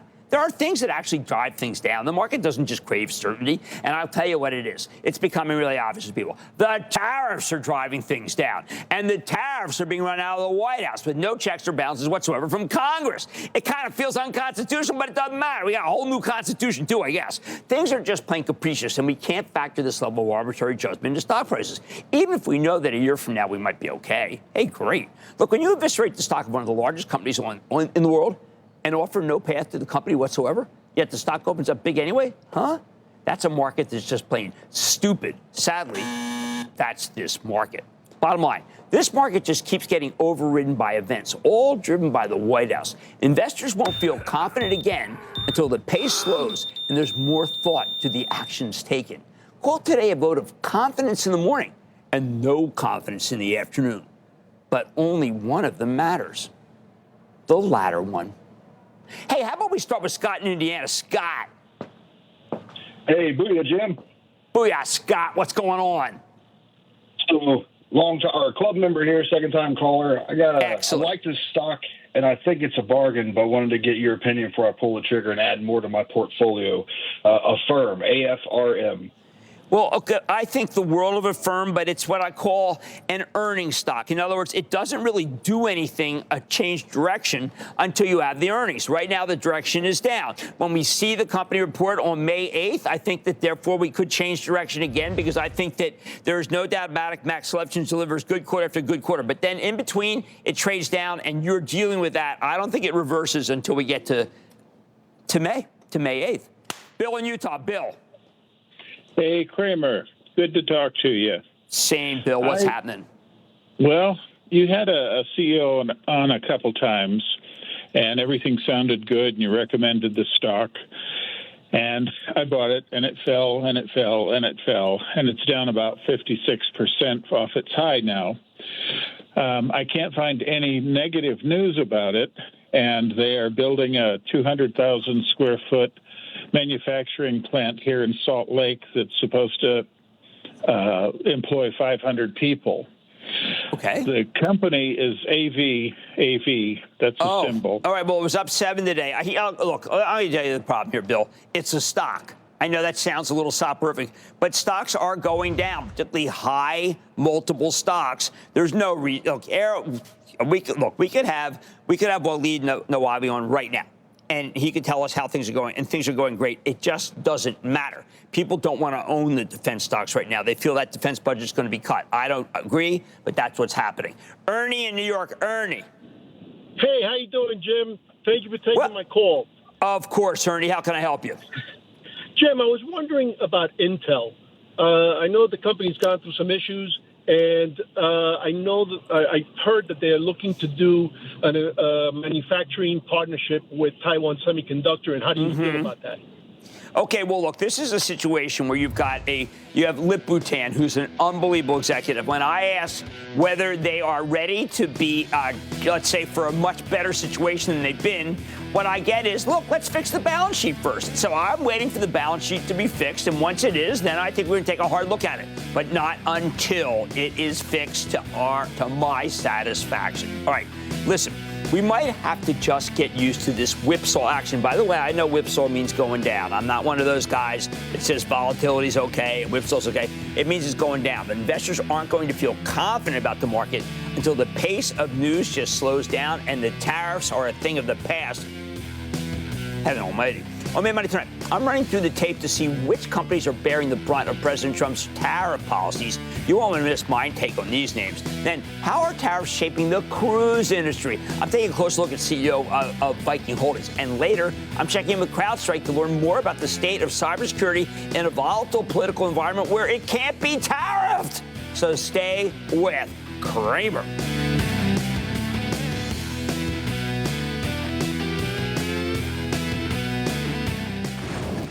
Don't miss a second of Mad Money. Follow @Jim Cramer on X. Have a question? Tweet Cramer. #MadMentions. Send Jim an email to madmoney@cnbc.com or give us a call at 1-800-743-CNBC. Miss something? Head to madmoney.cnbc.com. We empower those who act. Those who see the correlation between things above and things below the surface. Those who navigate risk by meeting every turn with a heightened awareness of what's possible. Constant assessment. Determine the best position. Catch the perfect wave. CME Group, where risk meets opportunity. Goldilocks needs a place of her own, and fast. Thankfully, she's on Redfin. They update their listings every 2 minutes. And with so many options, she's bound to find exactly what she wants. This one's just right. Is she leaving? Yes. Oh, it's happening. It is happening. Why should you trade options rather than stocks? Because they offer higher returns, are cost-effective, and can actually reduce risk. Learn how in our new book. Get a free copy today at itsnotanoption.com. Itsnotanoption.com. SailPoint is a case study in reinvention, driving innovation to find new ways to protect customers and to help them thrive in volatile and unpredictable times. SailPoint has a clear vision of how we can help enterprise customers secure their enterprises through the lens of identity. We're excited about returning to the public market, but it's not a finish line. We're going to keep going and continue to make a major impact on this industry.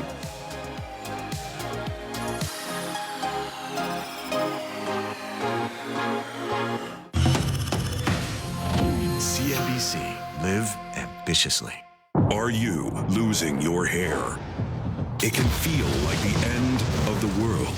Some men freak out. Others run and hide. Then there are the smart ones who choose Bosley and never look back. Be smart like these guys. Scan this QR code and find out how Bosley, America's #1 hair restoration experts, gets your real hair back permanently. You'll get an absolutely free information kit and a free gift card for $250. So you can keep walking, keep looking cool, and move on with life with hair.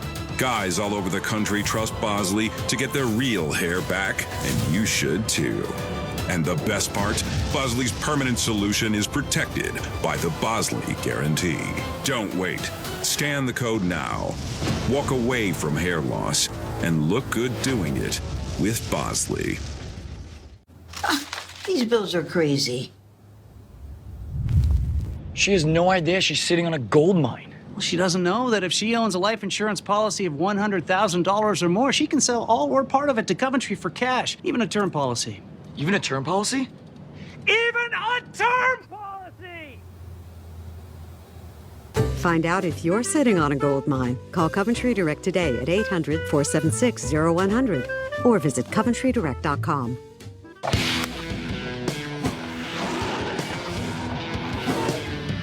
The market looked terrific when I went out to lunch today with the true visionary analyst, by the way. Oh, it's a great learning experience. Then I came back and all the gains that I saw were gone. So many wins had turned into losses. So much had melted down. I mean, holy cow. An incredible reversal. It's a mere reminder of the fragility of this market. Some stocks were totally obliterated, and those are the ones I want to focus on. Let's start with Lululemon. It's one of the finest apparel companies on earth. It's well-run, and if you listen to them, it's still in its infancy.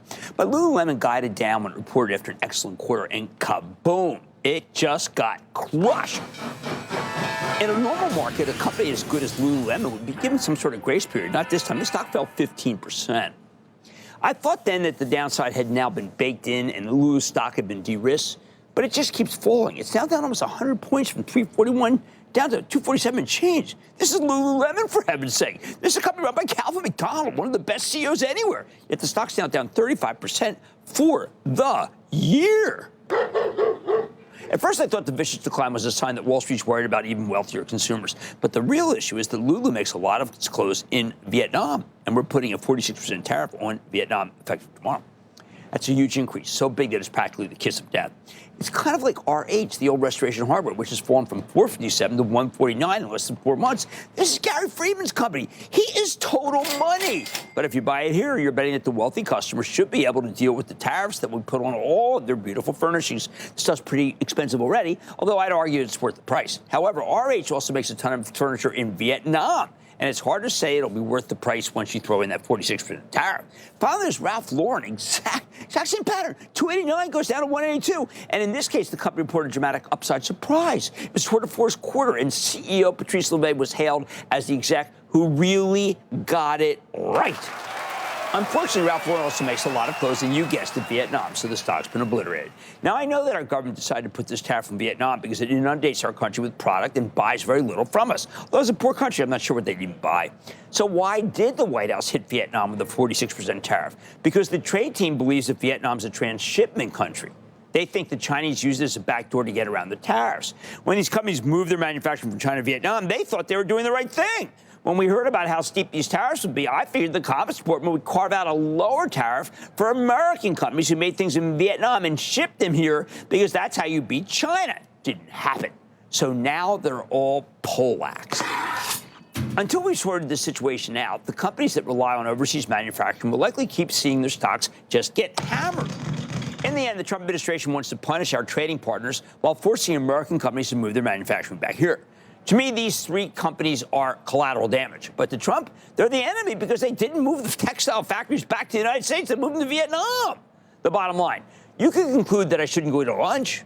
Or maybe you should accept that things are going to be treacherous for companies that make things overseas, no matter what. It's just too difficult to own these stocks until the estimates are brought down to levels that can be beaten. And obviously from today's action, we just aren't there yet.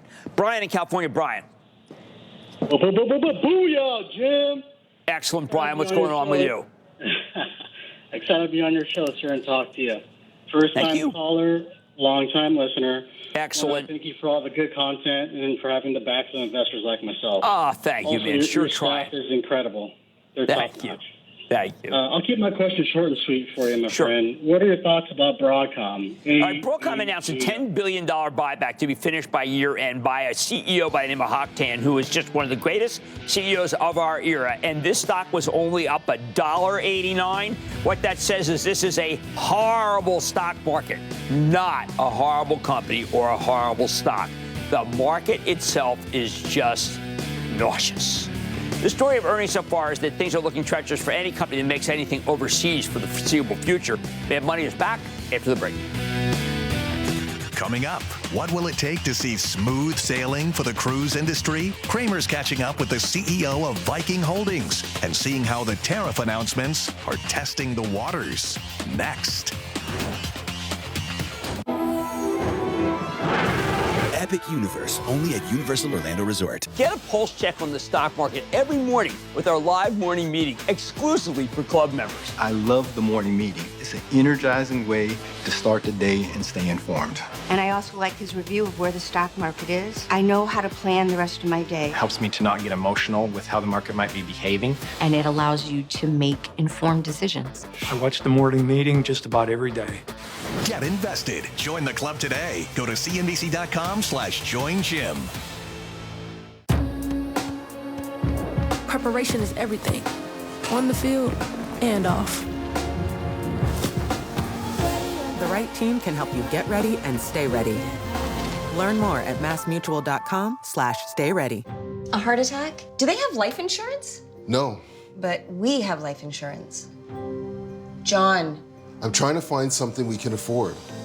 Fortunately, in only a few minutes, SelectQuote found John a $500,000 policy for only $29 a month, and his wife Anne a $500,000 policy for only $21 a month. Go to SelectQuote.com now and get the insurance your family needs at a price you can afford. SelectQuote. We shop, you save.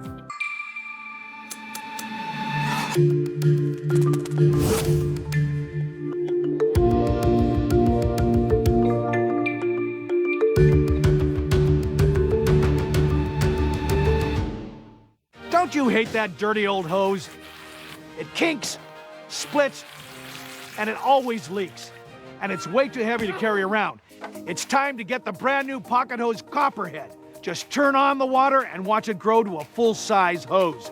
It stretches and expands like a rubber band. Old-fashioned hoses get kinks and creases at the spigot, but the new Pocket Pivot swivels 360 degrees. Just connect to the spigot and watch it pivot. And when you turn off the water, away it goes, shrinking back to a pocket-size hose. And it makes it easy to carry and put away. Copperhead. It's the hose that grows and pivots, flexes, and sprays.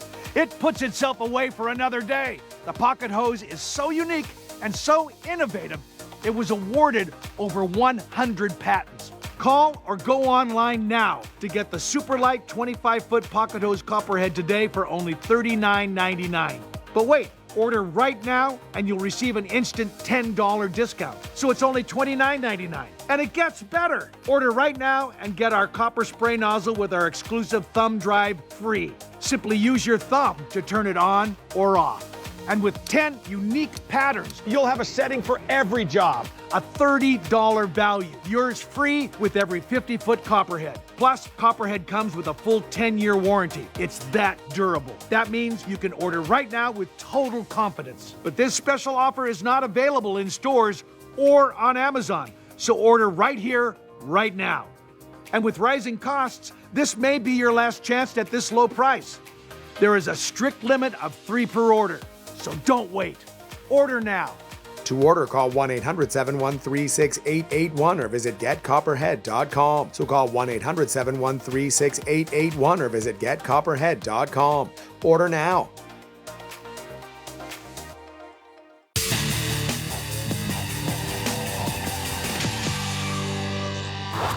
In this post-Liberation Day world, what are we supposed to make of the cruise lines? Ever since we got out of the pandemic, the travel bull market has stood strong.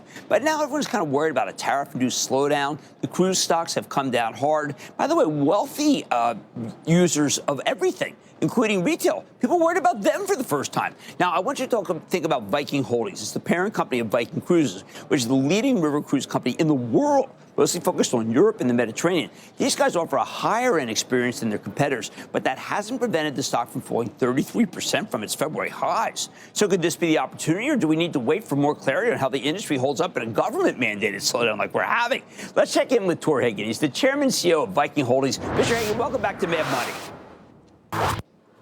Thank you for having me. Well, Tor, you did something, announced today, something that I think is very exciting, which is the first hydrogen-powered cruise ship. I know that this was a dream, that I felt that even 5 years ago, it was just a pipe dream. You've got one, and it's coming out very soon. Do you think it'll make a difference? Because people want clean cruising. Well, I don't necessarily live on dreams, as I think we are realistic and scientific in our approach to things. I think in the world, there are more and more restrictions on where you can operate. And as you may know, I'm a Norwegian. And Viking is very strong in the Norwegian fjords and in Europe. And there are increasing regulations that we felt we had to deal with. And Norway said that by 2026, one had to be zero emission if you wanted to operate in the fjords. And we said, we will prove that that's possible. So now we will have ships, they're not fully hydrogen, but they're ships that end of 26 that will operate on hydrogen and be true zero. Well, you are a trailblazer. I'm glad you're doing that because a lot of people feel like it's too expensive. Obviously, you understand and you're a steward of the planet, but so is Norway. You've been the most forward country on Earth. Sometimes I feel we may be a bit too forward, but that's a different story. Well, maybe so. Maybe so. Now, but we are also economical people, and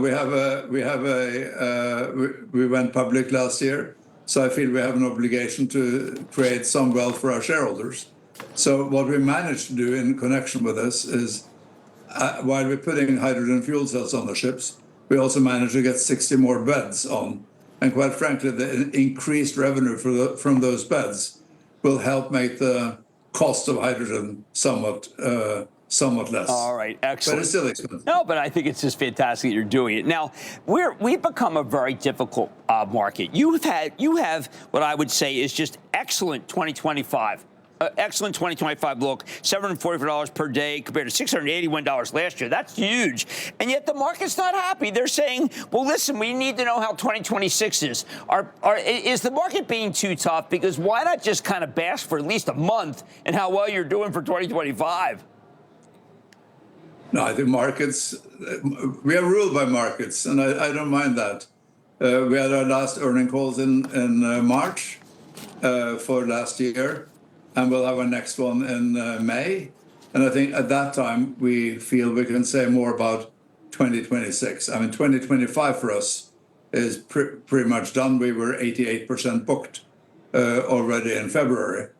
Of course, you cannot avoid that the last week's events have had left some jitters with various people, even the well-off people who travel with us. But I think it's too early to tell. I don't think we are directly impacted by tariffs. Of course, our customers are a little bit poorer. I'm a bit poorer too on paper.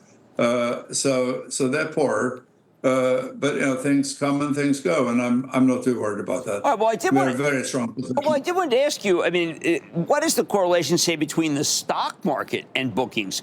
Because there is it's really been a very precipitous decline, and I'm thinking that maybe there are people who are canceling things because the stock market has become, let's call it, unfathomable for the moment.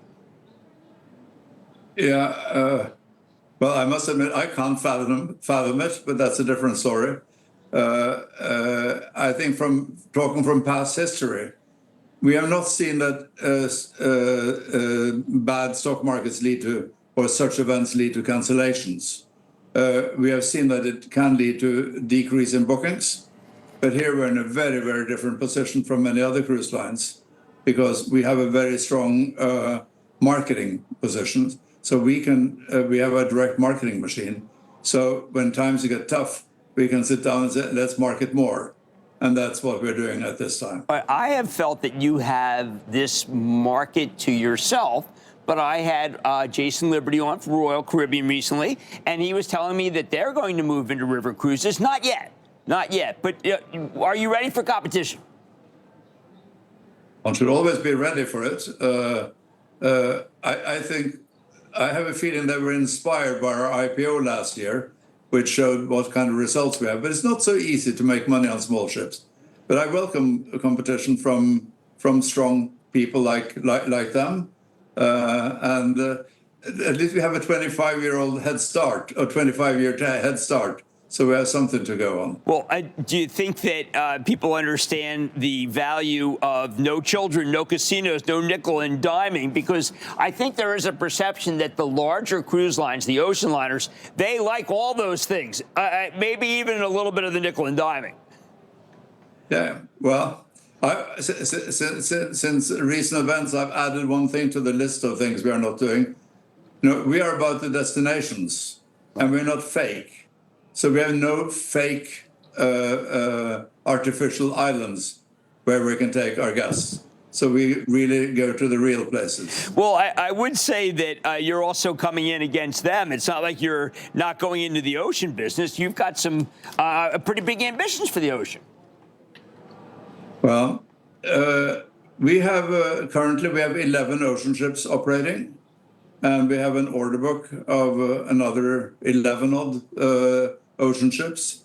And we have been very fortunate. We are rated #1 in this mid-size category for oceans, #1 in rivers and 1 for expeditions. So we are quite proud of what we have accomplished. And I think part of that is the things you mentioned, the things we don't do. But also I dare say we are the thinking person's cruise, if I can use that word, which we try to avoid. But we are for thinking people. And we take them to places. We are only a small amount in Caribbean, 6% or thereabouts. We take them to places in Europe where they always wanted to be. And that's our forte. Well, you've got a great, I'm not calling it a niche because it's much bigger than a niche. And I think that we're in a difficult time because I think people want to sell the stocks more than they want to listen to someone like you tell them how well your company's doing. But I want to, I'm sorry? Stock share prices come and share prices go. My family and I, we have a big share in Viking. And I declared at the IPO, we don't have any intention of selling one share. So whether I don't feel any poorer after the decline, I don't feel any richer after upturn either. But we have a great company, and I think we care about taking care of our customers. We want to obsess about them. And in bad times, we want to treat them at least as well as we do in good times. Well, I like that, and it's a good way to leave things. And it's indeed been a whirlwind time. And I'm glad that you're not selling. People are always worried now that the owners are doing the selling, but you're not doing that. That is Tor Hagen. He's the chairman and CEO of Viking Holdings, long a favorite of ours. We like all the cruise ships, though. Mad Money's back after the break. Coming up, as markets remain volatile and geopolitical tensions rise, is now the time to invest in cybersecurity? Kramer's sitting down and getting the latest with the CEO of CrowdStrike. Next. Welcome to CNBC's Crypto World. CNBC's daily digital show has trading updates, the latest headlines, a global perspective, and high-profile interviews. Scan to watch CNBC's Crypto World, sponsored by Crypto.com. The next series of the world's first downside-protected Bitcoin ETFs with 100, 90, and 80% protection levels through our proven protection strategy. Columns. Today for tomorrow. Look at this one under eye bag. It's gone. There's this side and this side. Just look at these results. 50 and haven't slept in weeks, 35 and fresh from a vacation. They are some of the hottest videos on social media. Those videos claiming to instantly get rid of bags under your eyes. It's called Plexiderm, and lifestyle expert Annette Figueroa is here to tell us why she says this one is for real. This one is for real, and I'm so excited. And I did this to my father. We were at home. I had the timer on, and we were screaming. 4 minutes, 34 seconds, completely gone. And not only does it work on the bags, it works on the appearance of crow's feet, fine lines, and wrinkles. At our $14.95 price, it's the best way to try Plexiderm and see it work after your first application. Your solution is at plexidermtrial.com or call the number on your screen. After Homoglow cleaned our place for $19, we fired our old housekeeper. Homoglow tackled everything, from our kitchen to our bathroom, all our laundry. You just pick a date, pick a cleaner, and enjoy a spotless house for $19. It all started with a small business idea. It's a pillow with a speaker in it. That's right, Craig. Pulling in the perfect team to get the job done. I'm just here for the internet. AT&T, it's super fast. You locked us out? And when we were thrown a curveball, we had everything we needed. Is the internet out? Don't worry, we have AT&T Internet Backup. The next level network for small business. I sold a pillow. You've got a glow about you, inside and out. Show it to the world with just 10 minutes of self-care. Meet Omnilux Contour, an LED light therapy mask clinically proven to reduce fine lines and wrinkles. Find out how you can improve your skin at OmniluxLED.com. I need these items printed by Friday. Certainly. Are you for Imprint certain? We are for Imprint. Certainty matters when you need promo gear for gifting clients, customers, and your team. 4imprint.com has items certain to wow. 4imprint for certain. I got this KitchenAid stand mixer for only $56. DealDash.com. Online auctions since 2009. This PlayStation 5 sold for only 50 cents. This iPad Pro sold for less than $34. Go to DealDash.com and see how much you can save.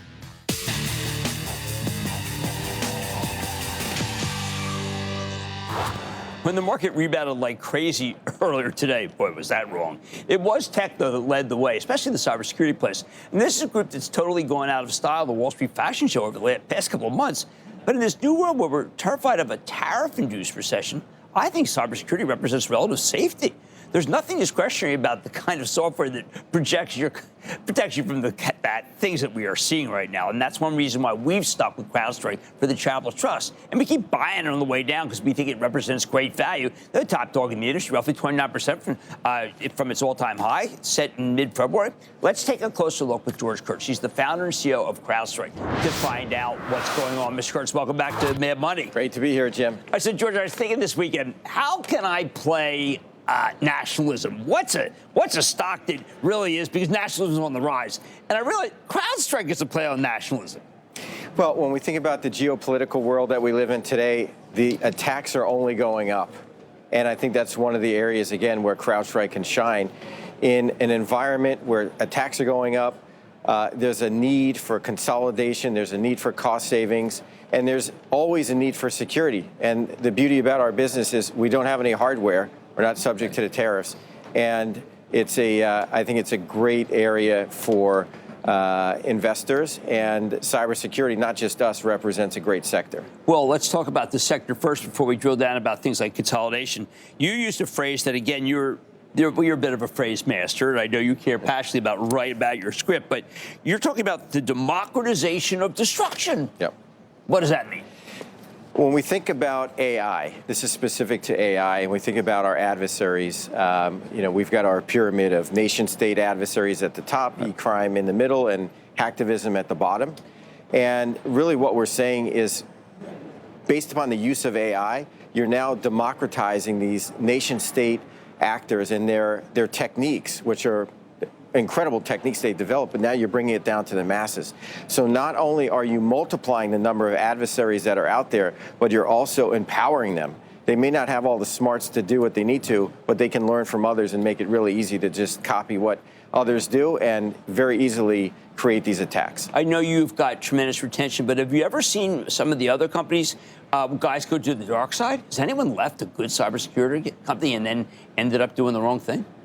I haven't seen that, but, again, there's lots of folks that are out there. I think at the end of the day for us is making sure that we've got the best people, which I'm a big people person. Oh, yeah. And we're leveraging our technology and our people, which is a differentiation for us to help keep the customer safe. Okay, now, since I've seen you, we saw a gigantic acquisition, Wiz. That's a $32 billion acquisition. Wiz is a startup. And first thing is I thought of you, I said, I don't know, maybe your company's worth a lot more than I thought it was. What does consolidation mean? How do you, I know you can't just say, oh, I'm this times that, but I mean, your company's a lot cheaper than that. Yeah, so let's take a look at this. I think this really validates the security market, number one. Okay. This was the largest acquisition of a venture-backed company. The last one before that was WhatsApp. So it's in cybersecurity, and I think validates why it's so important. Number two is we're one of the largest by revenue cloud security providers out there, right? So to your point, if you just look at, our 600 million plus ARR of cloud revenue, and you apply a different multiple to it like this, you can come up to the conclusion that perhaps we're undervalued. Well, that was my first reaction, and I also know that there was a time when I tried to look at Microsoft's cybersecurity business, what that's worth, and then I was trying to figure out what it was worth versus you guys, but I don't think versus is right anymore. You guys seem to get along okay. We're always trying to work with others that are out there, and obviously part of the ecosystem. I think we've come up with a much better relationship with Microsoft, and again, we're both protecting the same customer, and we've got to work together. And work together with Rubrik. I mean, you're an equal opportunity person. Rubrik does kind of the back end once someone's been hit. I know a lot of the people who've been hit, they tell me they call you. Yes. Even though it's not your job. Yeah. They call you because they trust you. And it's a great thing that you do that. You don't charge these people. Well, when they call me, I don't charge them, obviously. Right. but we do have an incident response business, and we do get called from some of the largest companies to help them in a time of need, right? And in general, what happens is that we convert them to a customer. That's the beauty of the business model. Now, when you were on last, we were talking about the kind of packages you offer called customer care packages. Yeah. And someone stopped me and said, Jim, that's a bad thing. That's them giving away things. I said, actually, I think it's the opposite. I think if you think about the second half has to accelerate because of the customer care packages. I mean, I read this right, and that the other person read it wrong, didn't they? That's right, Jim. What we were able to do is we were able to work with our customers, and we gave them customer commitment packages, right? And that was really focused on leveraging our technology. Most of it was in the form of product, to be able to work with them in a time of need. So from our perspective, what it has the ability to do is to seed our technology. And we know, based upon all the stats, we've got a 95% conversion rate once they have a module. They're going to renew that piece of it that we basically gave them for the first half of the year. So that's why when we look at the back half of the year, we're confident in the re-acceleration of net new ARR. Good, because I don't like to be as wrong as this critic was portraying, but I think that people don't understand exactly what you had to accomplish and how you kind of, with your apology tour and seeing everybody, you ended up with more business than you would have had otherwise, which is rather remarkable. And a credit to the Harvard Business School study that's no doubt being done right now about you. And if there isn't, I know I would like to do it for you. Now, the current government, I know it's difficult because you do a lot of government work, but we see a lot of change. We see Doge come in, Doge leave. We see the comments from Doge that the software is not necessarily up to date. I presume the cybersecurity is not up to date. Can you come in and clean up some of this mess?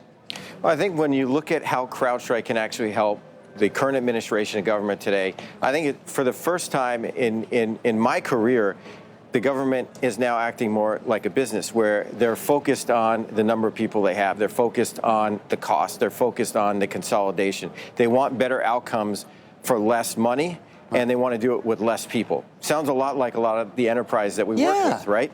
So I actually think it sets up a great opportunity for CrowdStrike where we can come in with our platform play, Falcon. We can look at the disparate number of products they have. We can consolidate down in our area to fewer products, fewer vendors, and give them better outcome and save them money at the same time. Now, is this something that I know that Elon Musk kind of went in like a whirlwind? And I mean, is there a new DNA? Because you know that the experience has been, let's just not to update this kind of stuff for years, right? Aren't there systems in here for 5-10 years? There are many antiquated systems that are still in the government. And this, I think, gives an opportunity to companies like CrowdStrike and others to be able to take more modern technologies like Falcon into the government, which we have. Obviously, we've worked with the federal government for years. But now we have a greater opportunity, I believe, to work with them to modernize their security infrastructure. Well, I think you're in one of the few spaces that I see in tech where I'm not worried, in part because of tariff, but also because of the democratization of destruction, which I'm going to use from now on. Okay, that's George Kurtz, founder and CEO of CrowdStrike. You heard what he said about Wiz. That was a huge deal, and I said to myself, CrowdStrike's worth $400. We went and bought some immediately for my charitable trust. Then money's back in. Coming up, Kramer takes your calls, and the sky's the limit. It's a fast-fire lightning round. Next. 2 Squawk Box exclusives. Apollo CEO Mark Rowan, turbulent markets and the state of the economy. Plus former Secretary of State Antony Blinken in his first TV interview since leaving office. Squawk Box tomorrow, 6 a.m. Eastern, CNBC. Why do couples choose a Sleep Number smart bed? Can it keep me warm when I'm cold? Wait, no, I'm always hot. Sleep Number does that. Can I make my side softer? Can I make my side firmer? Sleep Number does that. Your ideal firmness and effortless comfort all night. Can it help us sleep better and better? Please. Sleep Number does that. 9 out of 10 couples report better sleep. Smart beds now start at $849. Shop a Sleep Number store near you.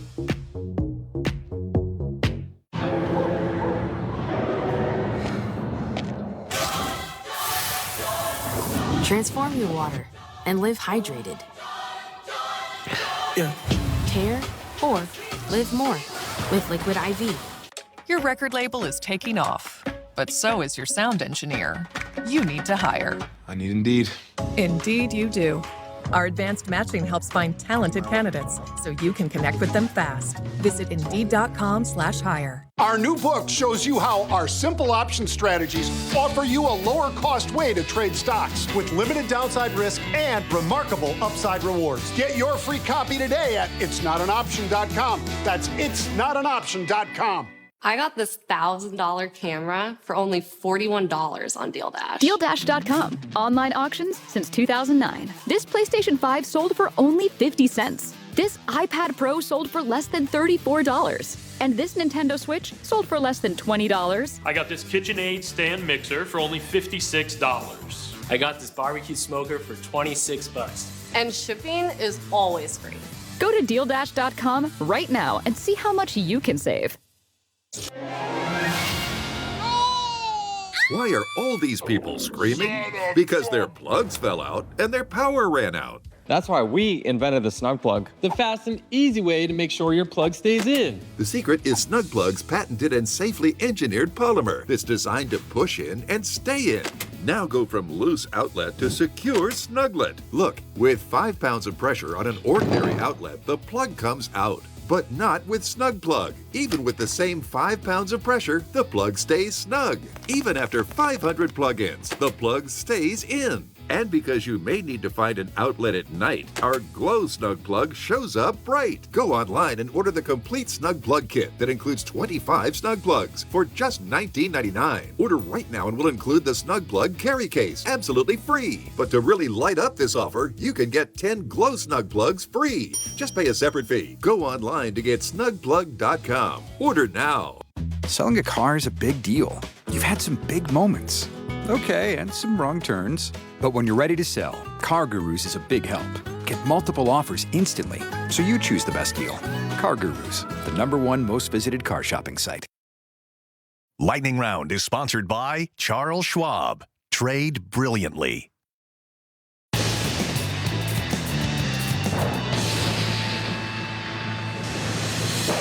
It's time for the lightning round. Crazy best of our calls to be same than architected by myself, Sons and of course, Dr. Of my staff, to play sound.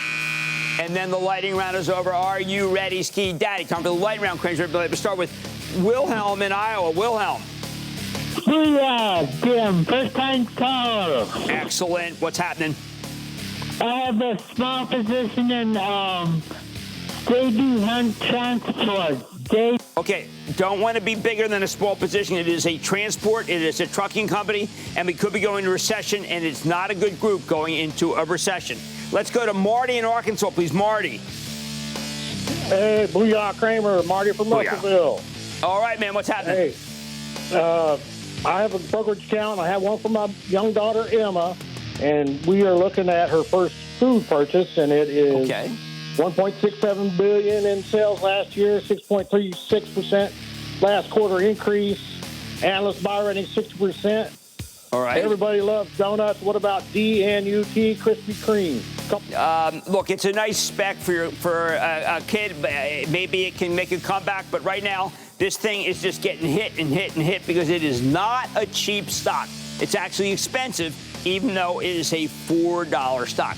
Let's go to Denise in New Hampshire. Denise. Jim, thank you for taking my call. And you're quite welcome. And hello You're from welcome. snowy New Hampshire today. And here's a big booyah for you. I'm a first-time caller. Excellent. You're welcome. I'm a first-time caller and a long-time listener.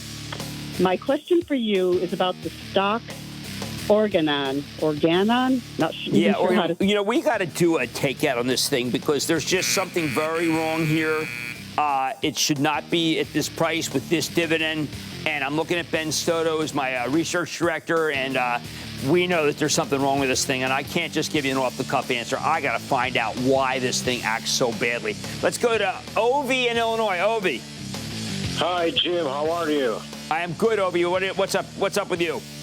Yes, I'm calling about ServiceNow. I bought this stock when it was $1,000 a share right after their earnings. All right. And their earnings were fine, but for some reason it kept dropping. So I bought again. Well, people are worried about federal exposure. And look, I don't know whether it's right to worry about it or not. I'm just passing on what people are worried about it. And the stock is a very expensive stock in a market that is no longer happy with expensive stocks. And that, ladies and gentlemen, the conclusion of the Lightning Round. The Lightning Round is sponsored by Charles Schwab. Coming up is now the time to buy the dip in Rubrik. Kramer's one-on-one with the data security player's CEO, seeing if it's time to invest during the recent volatility. Next.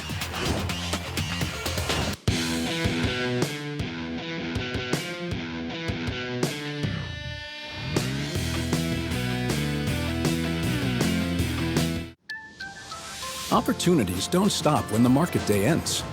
So neither do we.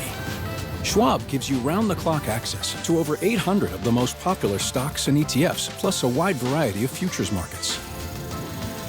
All with 24-hour support from trading specialists who understand the ins and outs of 24-hour trading. No matter the hour, you can trade brilliantly with Schwab.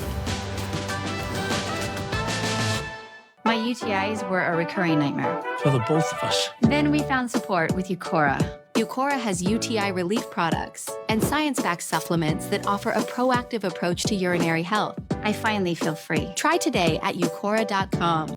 There's news, and there's good news. thousands of patients receiving free, life-changing surgeries from volunteer doctors and nurses on hospital ships, all made possible by donations. We love good news.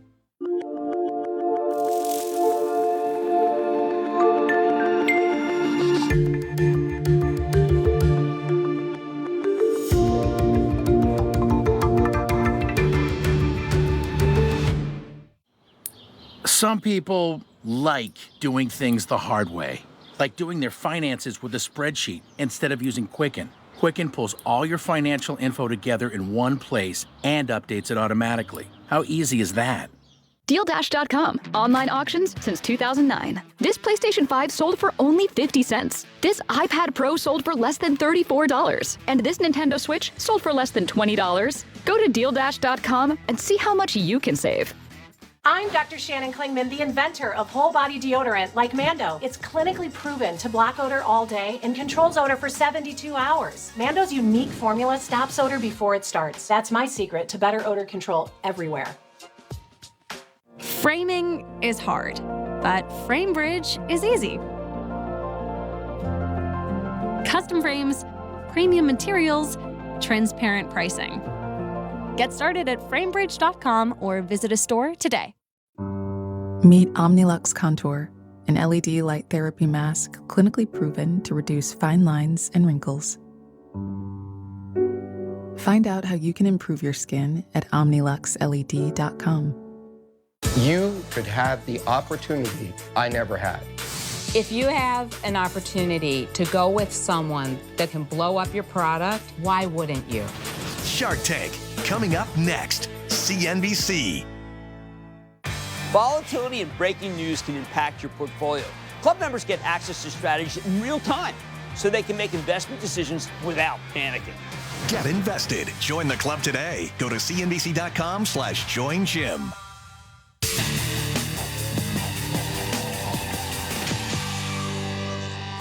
When the averages come down hard, like we know they have in the last few weeks, eventually that can create buying opportunities in some of the market's hottest stocks, assuming you can figure out which ones are worth owning. Now, consider the case of Rubrik. This is a data security company, came public roughly a year ago. I've been following this one. This is a great company. High-growth enterprise software company, not yet profitable. So it's exactly the kind of stock that gets thrown out when investors get nervous. But last month, Rubrik reported a better-than-expected quarter with excellent guidance, which was enough to send the stock up 28% in a single session. I saw it, I said, wow. Sadly, Liberation Day came around. Some like this stock gave up some of the gains, and so others too. Now, though, I think you're getting that stellar quarter for free. So let's dig deeper with Bipul Sinha. He's the co-founder, chairman, and CEO of Rubrik, one of the most exciting companies that have come public in the last couple of years. Mr. Sinha, welcome to Mad Money. Thank you, Jim. Longtime fan of the show. Oh, thank you. Thank you very much. Well, I'm very excited about your company because I see so many companies that are trying to prevent cybersecurity. Many good ones. George Kirsch does a great job. CrowdStrike, Nikesh Arora. But, once it happens, when I talk to people who have been hit, what they say is, well, I don't know, you have to scramble, you don't know what to do. Well, no, maybe they should just be calling Rubrik. Absolutely. Correct? Absolutely. Because, look, you can prevent 99.9% of the attack, but you can't prevent the unpreventable. You have to ensure that you are resilient and ready to recover, because banks can't wait for cyber recovery to happen before they can dole out money, or the hospitals have to admit patients. Well, I know that a lot of people figure that the people who are trying to prevent are the right guys to go to after the hack, but they're not even presenting themselves as doing that, right? That's not one of their core competencies. We partner with the prevention companies and ensure that we bring the cyber recovery so that the businesses can go quickly up and running, because every board and every CEO is asking the question, can you bounce back after a cyber attack? And we don't want businesses to be down for days and weeks. And we saw that. We saw that with casino companies, with consumer packaged food companies. One of the absolute smartest companies I deal with when it comes to technology is Home Depot. And you have that marquee account. How did you snare that one? Home Depot was an early customer for Rubrik because they saw that cyber resilience would be the pillar of their cyber disaster recovery strategy. And that's when we signed them up. They are a great customer. We are protecting all of their data center as well as remote locations. But what is critical is that irrespective of the market conditions, because cyber criminals are not taking a break for tariff or disruption, and it's an active adversary. Now, you also, one of the great companies, great ownership companies, you have Sephora. They could have anyone because they are part of a very large operation. They chose you. Now, what would be the case of what they would be most fearing? I mean, because this is not Allstate, which you also have. This is not Adobe, but I just am interested in it because this is a very smart company. So they've been thinking ahead, and that's why they hired you. Absolutely, because everyone is thinking about how do I get a purpose-built platform for cyber recovery. Right. Because for retail organization, the retail company is down, they are losing money every second they are down. And it's critical for them to be up and running all the time. Now, you also have a substantial cyber resilience business. When you go through the website, there's very long videos, but they explain these things. But cyber resilience is something that kind of sits in between a lot of the companies we talk with. I mean, prevention, and we've got, obviously, Palo Alto, Zscaler, CrowdStrike. But when it comes to resilience, you're in there right alongside them.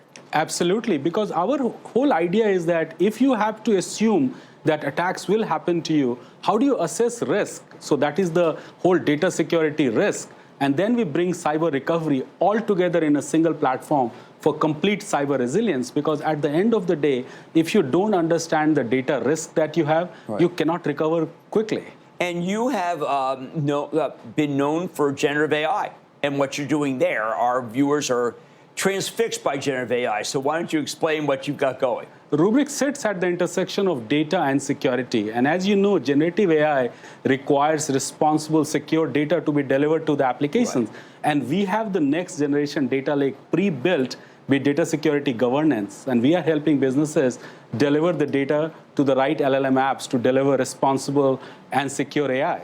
Okay, now I want to distinguish, you've got terrific growth, but it's really the free cash flow growth that is doing very well that I could see. Is it right, given your net revenue retention, which is excellent, given your growth, which is amazing, and I love the ARR that you have, that we can expect some profitability? I don't know. I don't want you to do anything that would crimp your growth, but it's reasonable to think in the near future we can get some profitability. Look, Jim, I'm a capitalist, and I have a venture capital background. I love cash flow and I love profitability. Right. And we delivered positive cash flow for the whole year ahead of the schedule. It was fantastic. And we are squarely focused on building a high growth, profitable business. But we have been in the market long enough. This is a very large market. Oh, it's and huge. A very large opportunity. And we want to ensure that we take advantage of this market opportunity while building a profitable growth. As someone who has dealt with a lot of companies that have had hits, almost everybody has nobody to go to. But now we know otherwise. That's Bipul Sinha. He's the co-founder, chairman, and CEO of Rubrik. I like to say there's always a bull market somewhere, and I promise you I'll find it just for you, right here on Mad Money. I'm Jim Cramer. See you tomorrow. It's been 10 years since Shark Tank ignited America's entrepreneurs.